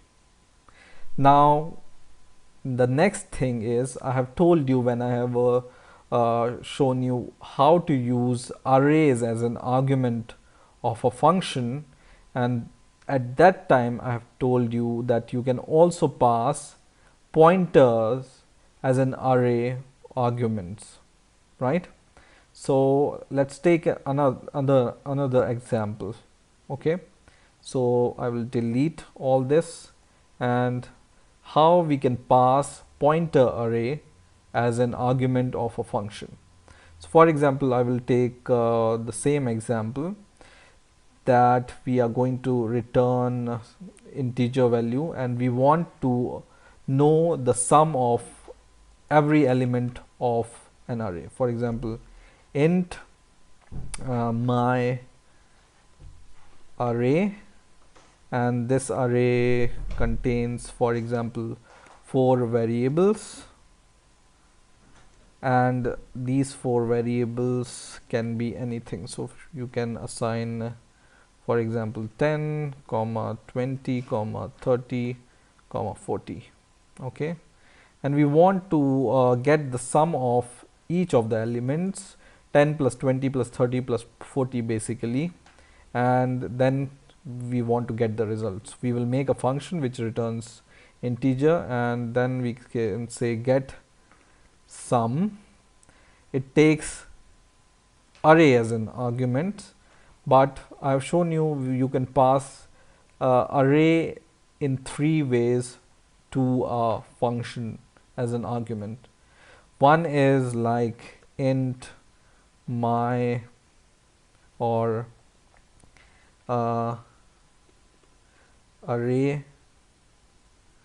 val like this, or you can just define the size of the array, or third way is you can just pass array like this as a pointer, right? And in this example we are going to just do the same. So we are passing this pointer array, and then we will also define the size, for example, so int size, and we will then just use this array to get the sum. So we'll just write for, but first of all let's declare a variable which will contain the sum. Sum is equal to 0, and then for, inside this for loop we will write int I is equal to 0, and I should be less than the size whatever we pass. So this size is the size of the array, and in our case this size will be 4, right? Semicolon I plus plus, and then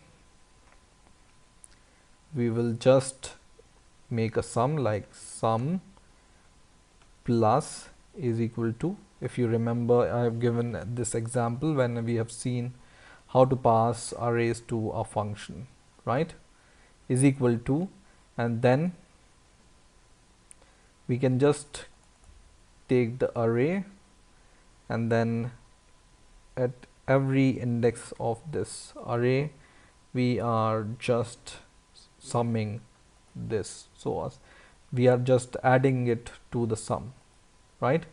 And once we have all the sum, we will just return sum. Okay, this should be return. Okay, now we are passing this array, we are going to pass this array as a pointer, right? So we will call this function get sum, and in here we will also declare a variable int my sum, for example, and is equal to, because this will return, this function get sum will return the sum of the array which we will pass as an argument. You can just store it into this variable. So I will pass this my array as a first argument, and the second argument is the size of the array, which is 4, you can see here, and then we are going to print the value of my sum. Printf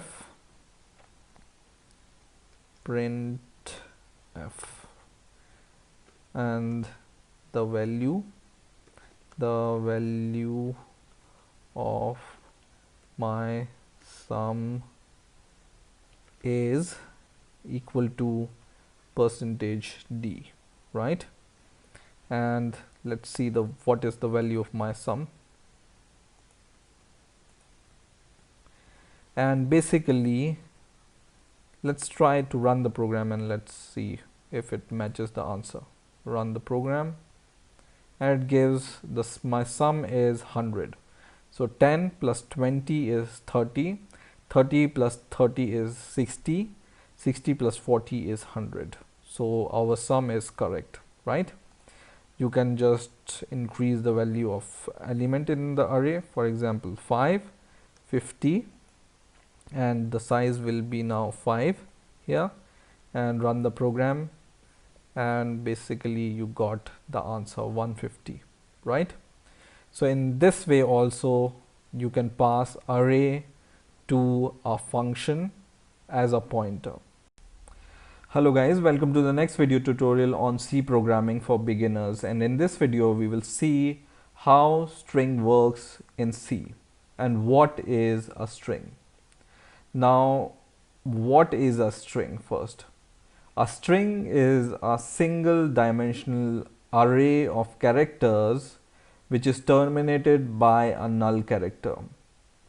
Now let's see how we can declare string in array, and then we will look this definition once again. So what I have said, a character array. So character array, you can declare it like this: char, and for example my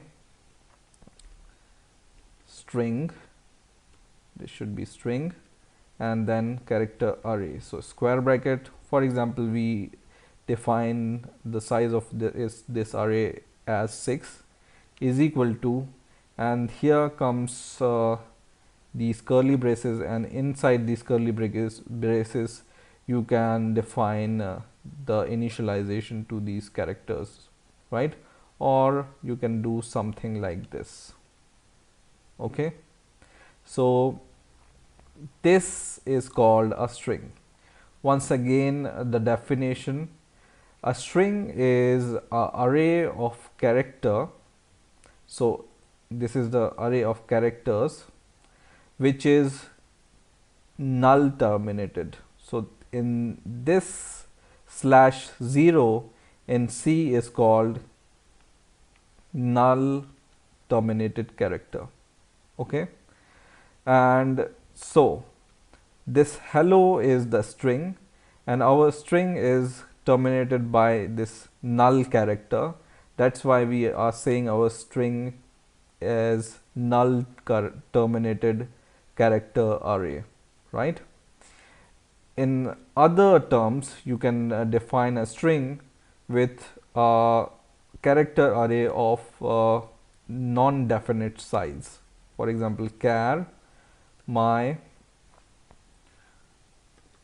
other string, and we give our array a non-definite size which is not defined, and you can just write something like this, and it's also totally valid.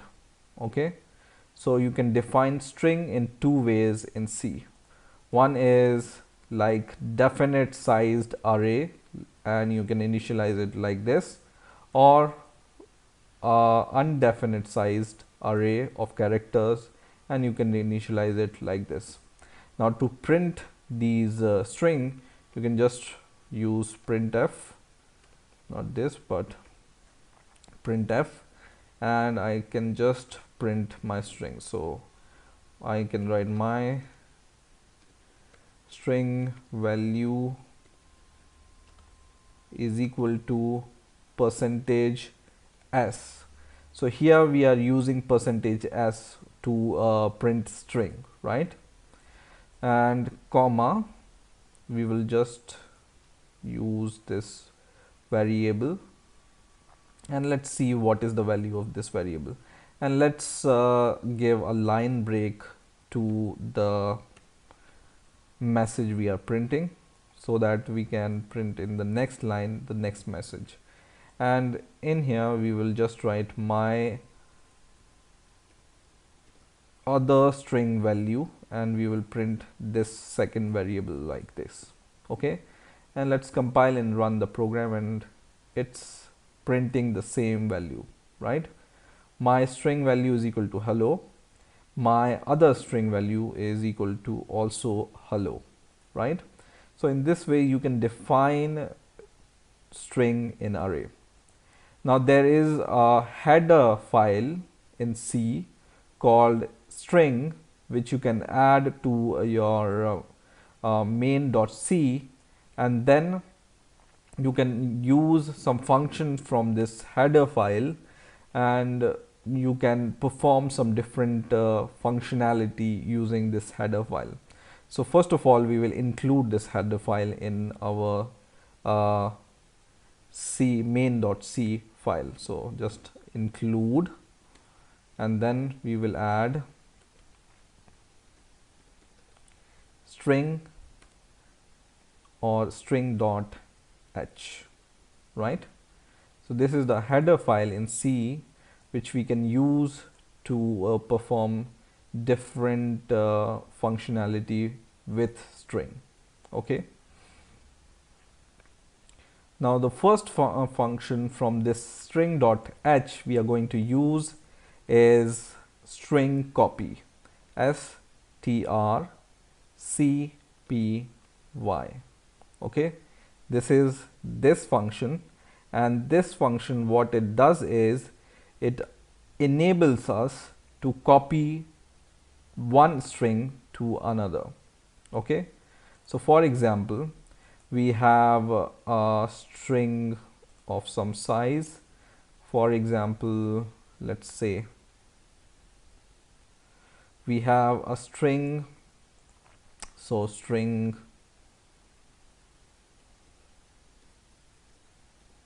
string 1 for example, and we give this array of size of 12, and let's delete for this for now, and then we will declare in a same manner string 2 of size 12, and I will tell you why I'm taking this size as 12, okay, in a moment. And we will declare a third string, and it's also of size 12, but we are not initializing it, okay. This should be string 3, okay. And now using this string.h header file, we can use this function called string cpy, and it takes two arguments. One is the destination and one is the source, okay. So for example, we want to copy, this should be, for example, let's change this to world, okay. So for example, I want to copy string 1 to string 3. So this string copy function copies string 1 to string 3 in this way. So you just write, or you just take a variable in which you want to copy first as a first argument of strcopy, and then you take the second argument. This second argument is the variable whose value you want to copy, okay. So in other word, you can just think like this: strcpy, and it's used to copy to dest, which is destination, from source. This should be source, okay. So to the destination from source. So source is string 1 from which we want to copy, and destination is string 3 and to which we want to copy, okay. Now there is another function in string.h header file, which is called string cat, strcat, and this function allows us to concatenate two strings. For example, we want to concatenate this first string and second string. We can concatenate it like this. So just take a first string comma second string, okay. So we want to concatenate first string, and just after that we want to join second string to it. You can do it like this, okay. And when you hover over this, what it says, this says that this also can return some value, okay. So what's this string cat basically doing is, it's adding string 2 to string 1, okay. So add string 2 to string 1, which should be like this: string 2 to string 1, okay. Now there is another function in C in this header called strlen, and this gives you the length of the string, okay. So for example, you want to get the length of the string. Length means number of character or size of this character array, for example, right. So we will do this also, and this we will save in another variable. For example, we name this variable as integer length, int length string 1 is equal to, okay. So this strlength returns the string of the variable which you pass it as an argument. Let's try to print all these values. So first of all, print f, and this is the result of string copy we want to print for now. So for example, string copy is equal to and percentage %s, and then we will just see the value of this string 3, because we are copying into string 3 from string 1 using this function. Now in the same way, let's change the line here. In the same way, we will see how this string cat works, and we will see the value of string 1 because we are adding string 2 to string 1. So let's see the value of string 1, and we will also see the length. So we will also see something like this.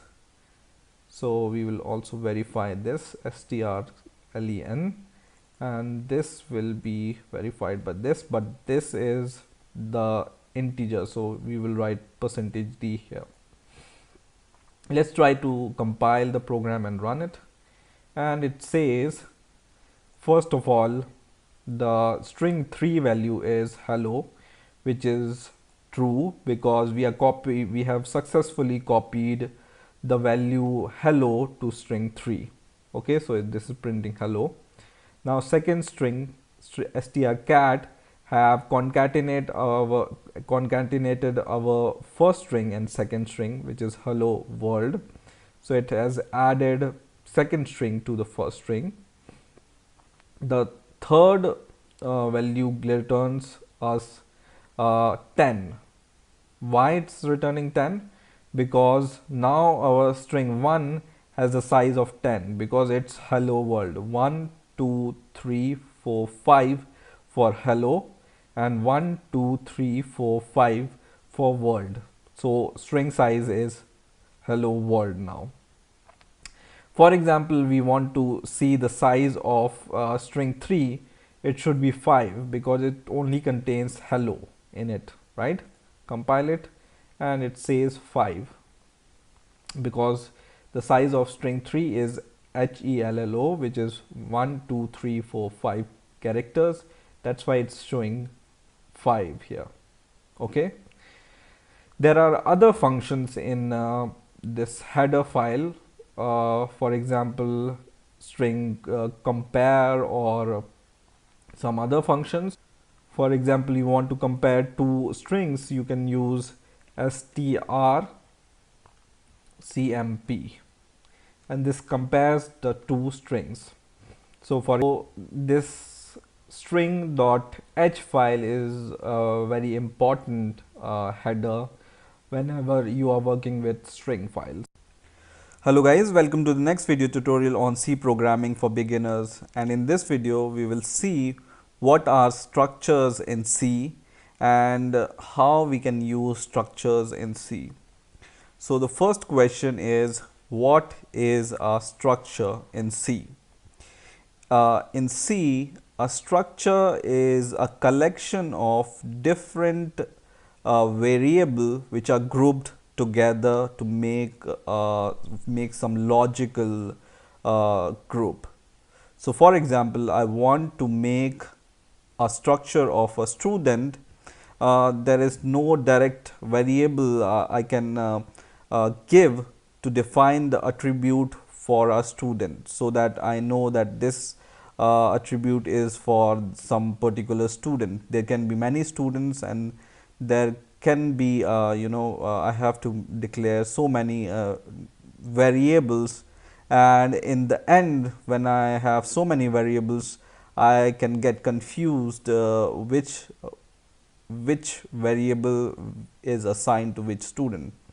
So structures make it very easy to define if you have a group of variable to which you want to bind in a logical group. So let's see how we can declare a structure in C. So structure, you just need to use struct keyword in to define a structure, and then the name of the structure, for example student, and then comes these curly braces. I just need to change the fonts. So then comes these curly braces here, and then inside these curly braces you can define your variable. So what attributes the students can have? He can have his ID, his or her. So this ID can be an integer, so I will define int ID. Then a student can have his name, so I can define string as a name. So string, for example, char pointer, I can define it as a name. Hello guys, welcome to the next video tutorial on C programming for beginners, and in this video I will teach you what is a structure in C and how we can use structures in C. Now what is a structure? Structure is a group of variable which you can group together to make a logical variable. For example, you want to define some database of some student, or you want to create some record of a student or some students. It will be very difficult to define variables to each student, and then if in the end if you have many variables containing the student record, it can get a little bit messy. But we can make this situation better by using structure. So structure is a logical group of variables. So to define a structure, for example, I want to define a structure of student.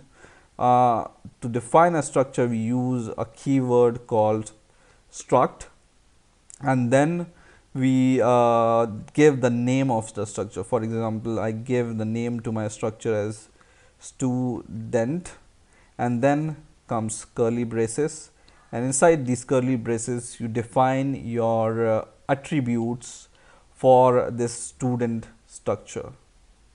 Okay, so for example, what attributes or what traits a student can have? A student can have his ID, which can be integer. Student ID can be integer, so I define integer. Then student have his name, which can be character, and student can have his score or marks, which can be in percentage, and percentage we will define it as a floating point. So he can have these three attributes or these three traits, right? Now for each student we can define this a different instance of a structure, and we can use structure to make a logical group of these three variables for a particular student. Okay, now once you define this structure, this kind of structure, you can use it in your main function like this. So whenever you define a structure, you need to call it inside your main function. And how you can call it? You can just copy the name of the structure and struct keyword itself, and then give the name to this student structure, right? So for example, you give this student structure name record 1. For example, this indicates the student record of student 1, for example, right? Now this is the variable you define for this student structure. So this can be the student can be treated as a data type in this case, and structure is a keyword which tells that it's a student data type, which is a structure. Okay, and this is your variable name. Just think it like this. Okay, now whenever you want to assign some value to this record, which is a instance of the student structure. Instance means one part of this student. Then how you can do it? You can just do it simply like this. So you just need to take this record, and you, for example, you want to assign ID to this record, you just need to use this dots separator, and you will be able to see the member variables of this student structure. You can see automatically in code blocks. Okay, so these ID, name and percentage are called the members of the structure. Okay, and you can call them using this dot separator or after this variable. Okay, so for example, student ID is equal to 1. For example, I have assigned 1 to record 1, and student name, so I will once again use this dot name, and then I can assign any name to this student. But if you remember in the last video when I teach you what are strings, I taught you how you can copy a string to a character array, right? Or you can assign or copy a string. You can just use a function called strcpy, which is string copy, and then you can use this thing. So the first argument of this function is the destination where you want to assign the value, and second argument is the value itself. For example, the value is John. So basically what we have done is we have assigned John as a value to this name variable, record.name variable. Okay, and the third, we can assign percentage like the same. So record 1 dot percentage is equal to, for example, 70.20. okay, these are the percentage scored by him. Okay, now once you assign these values to the structure, or use to the instance of the structure, you can access these values also using your print function. So just use print, and then you can just call, for example, ID. So you can just write ID is equal to percentage D, and then you can just give the space and just write name is equal to percentage S, and just gives a little bit more space, and then just write percent is equal to percentage F. Okay, so this is for holding the decimal value, this is for holding the string, this is for holding the floating point, right? And we will give the line break here also, and then we will assign, or we can access the values which we have assigned just by like same as we have assigned the value. So record.id will give you the ID, record.name will give you the name, and record1.percentage will give you the percentage. Okay, like this. So let's break this print into few lines so we can see it easily. Okay, so we can access these values like this. Okay, so let's try and run the program, and hopefully it doesn't contain any errors. And you can see ID is equal to 1, name is equal to John, and percentage is equal to 70.1999, which is 70.20, right? So in the same way, you can define different instance of the student structure, and you can maintain a record of the student. For example, you define some different structure. So I will just copy the same and paste it below to define a second record. and this record I will name it as record 2. Everywhere I will just change it record 2, record 2, record 2, here also record 2. So I will just copy record 2 for the student 2. Okay, and the ID now is 2. The name will change, for example Mark, and the percentage also changes, for example 91.30. okay, and now we have two records of the student with student ID 1 and student with student ID 2. So logically we have two record for students, right? Run the program, and now it says ID is equal to 1, name John, percent is 70 point something, ID is equal to 2, name Mark, percent 90.1 point something, right? So in this way you can define as many instances of this structure as you want, and you can create a record for the student. Or so this is one way of using structure.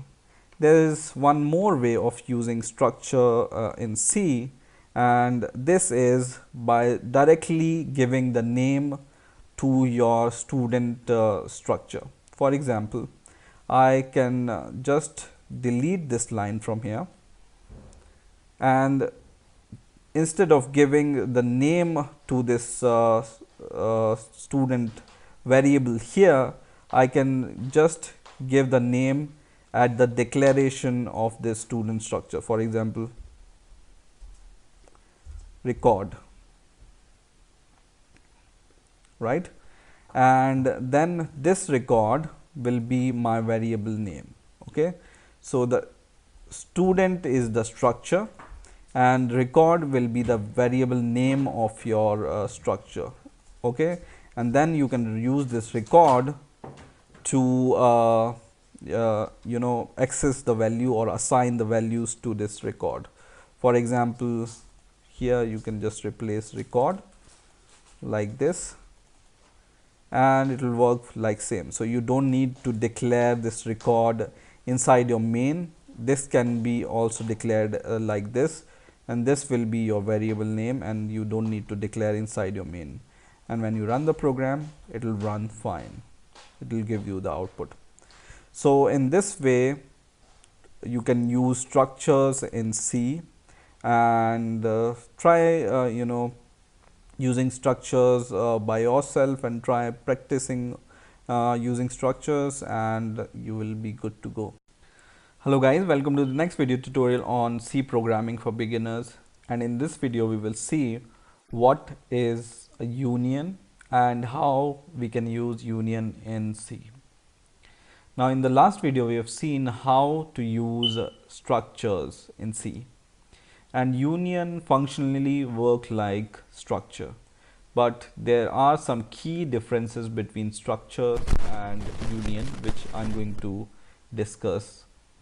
So first of all, let's comment this structure for now, and we are going to declare a union. Okay, so as structure, unions are also declared with a keyword union, and then you can give any name to the union. For example, my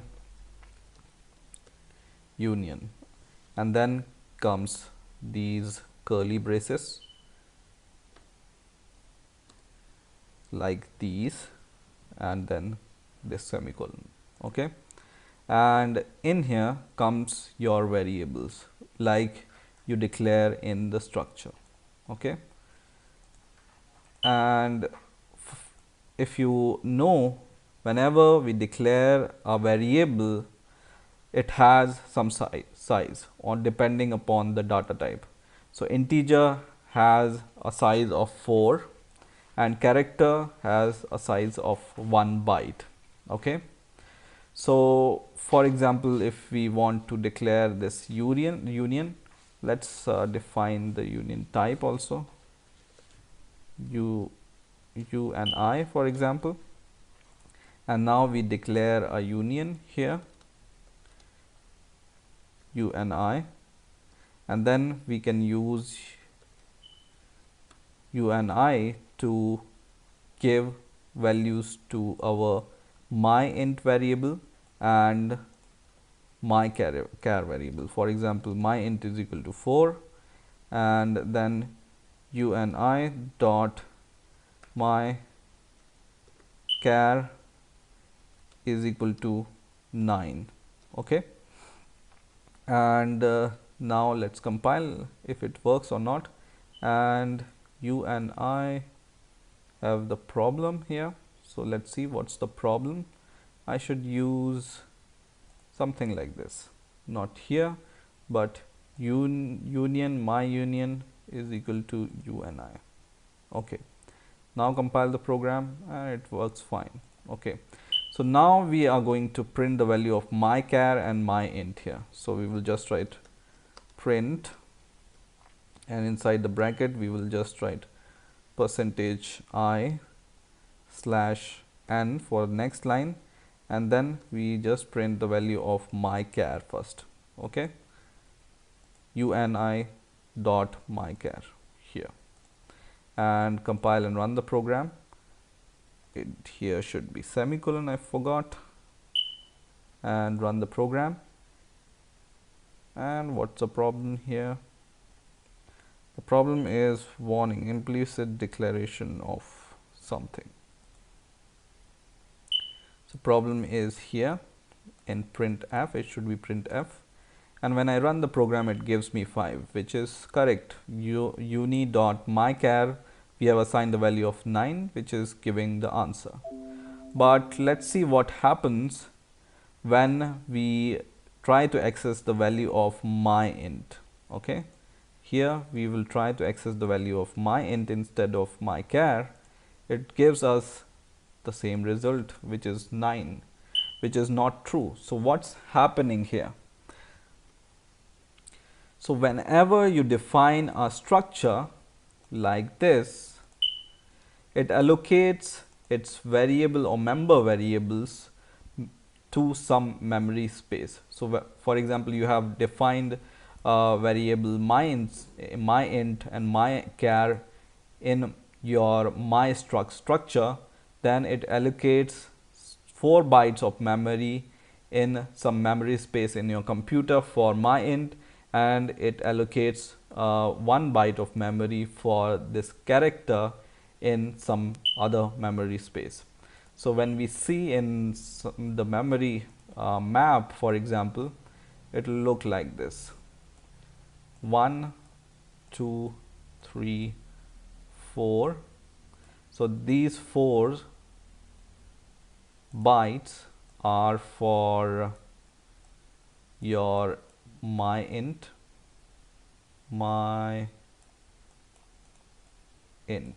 right? myInt variable or integer variable. Okay, and this 1 byte is for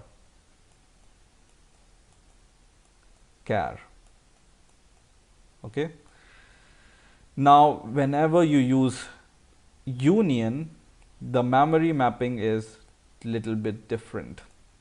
So whenever you declare a union, it has the size of the variable whose size is maximum. So the maximum size of a variable inside this union is 4, which is from integer myInt, because 4 is greater than 1. So the size of union will be 4 in this case. So union allocates the size to itself from a variable whose size is maximum. So the union size in this case is 4. So inside our, this is struct, for example, and for union the memory maps will be something like this: 1, 2, 3 and 4. So it allocates memory, this memory, to the integer, and in a same memory it can allocate the 1 byte for the character. Okay, so they share, so members inside a union share this memory space or size, but inside the structure they are allocated at different places. Okay, so that's why whenever you assign 4, it will be assigned in these 4 bytes, and so you have, for the first time when you assign 4 in the integer, it will be assigned here, but as soon as you assign 9 to this character, then it will be overwritten to these 4 bytes. Okay, that's why we are getting the answer 9 here. So this is the main difference between structure and union. Structure allocates different memory location to its variable, but union allocates the same memory location, and the size of the union is the maximum size of a variable inside it. So if my int has the maximum size, the size of the union will be the same. Now to prove this, we can just print the size of these structure and the union. Okay, so let's try to print the structure size and union size. Okay, so for printing the structure size, there is a function called size of, and using this you can calculate the size of the structure. So our structure name is record in this case, so we will just calculate the size of record, and in the union case, our union name is UNI, right? So we can get the size of UNI, and let's say here the size of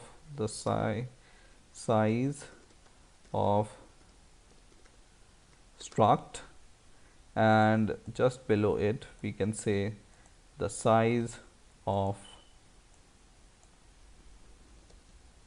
union.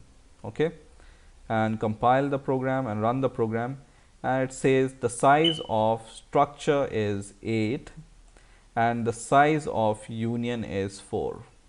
Okay, now you may be wondering that the size of structure should be 5 because the size of integer is 4 for integer variable, and the size of character is 1 for the character variable.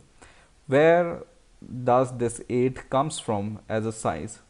Because whenever you provide some variable to the structure, it calculates the memory or size by adding the size of these variable, plus it gives the padding, plus it adds some padding so that it can become the multiple of 4 or 8 or something like this.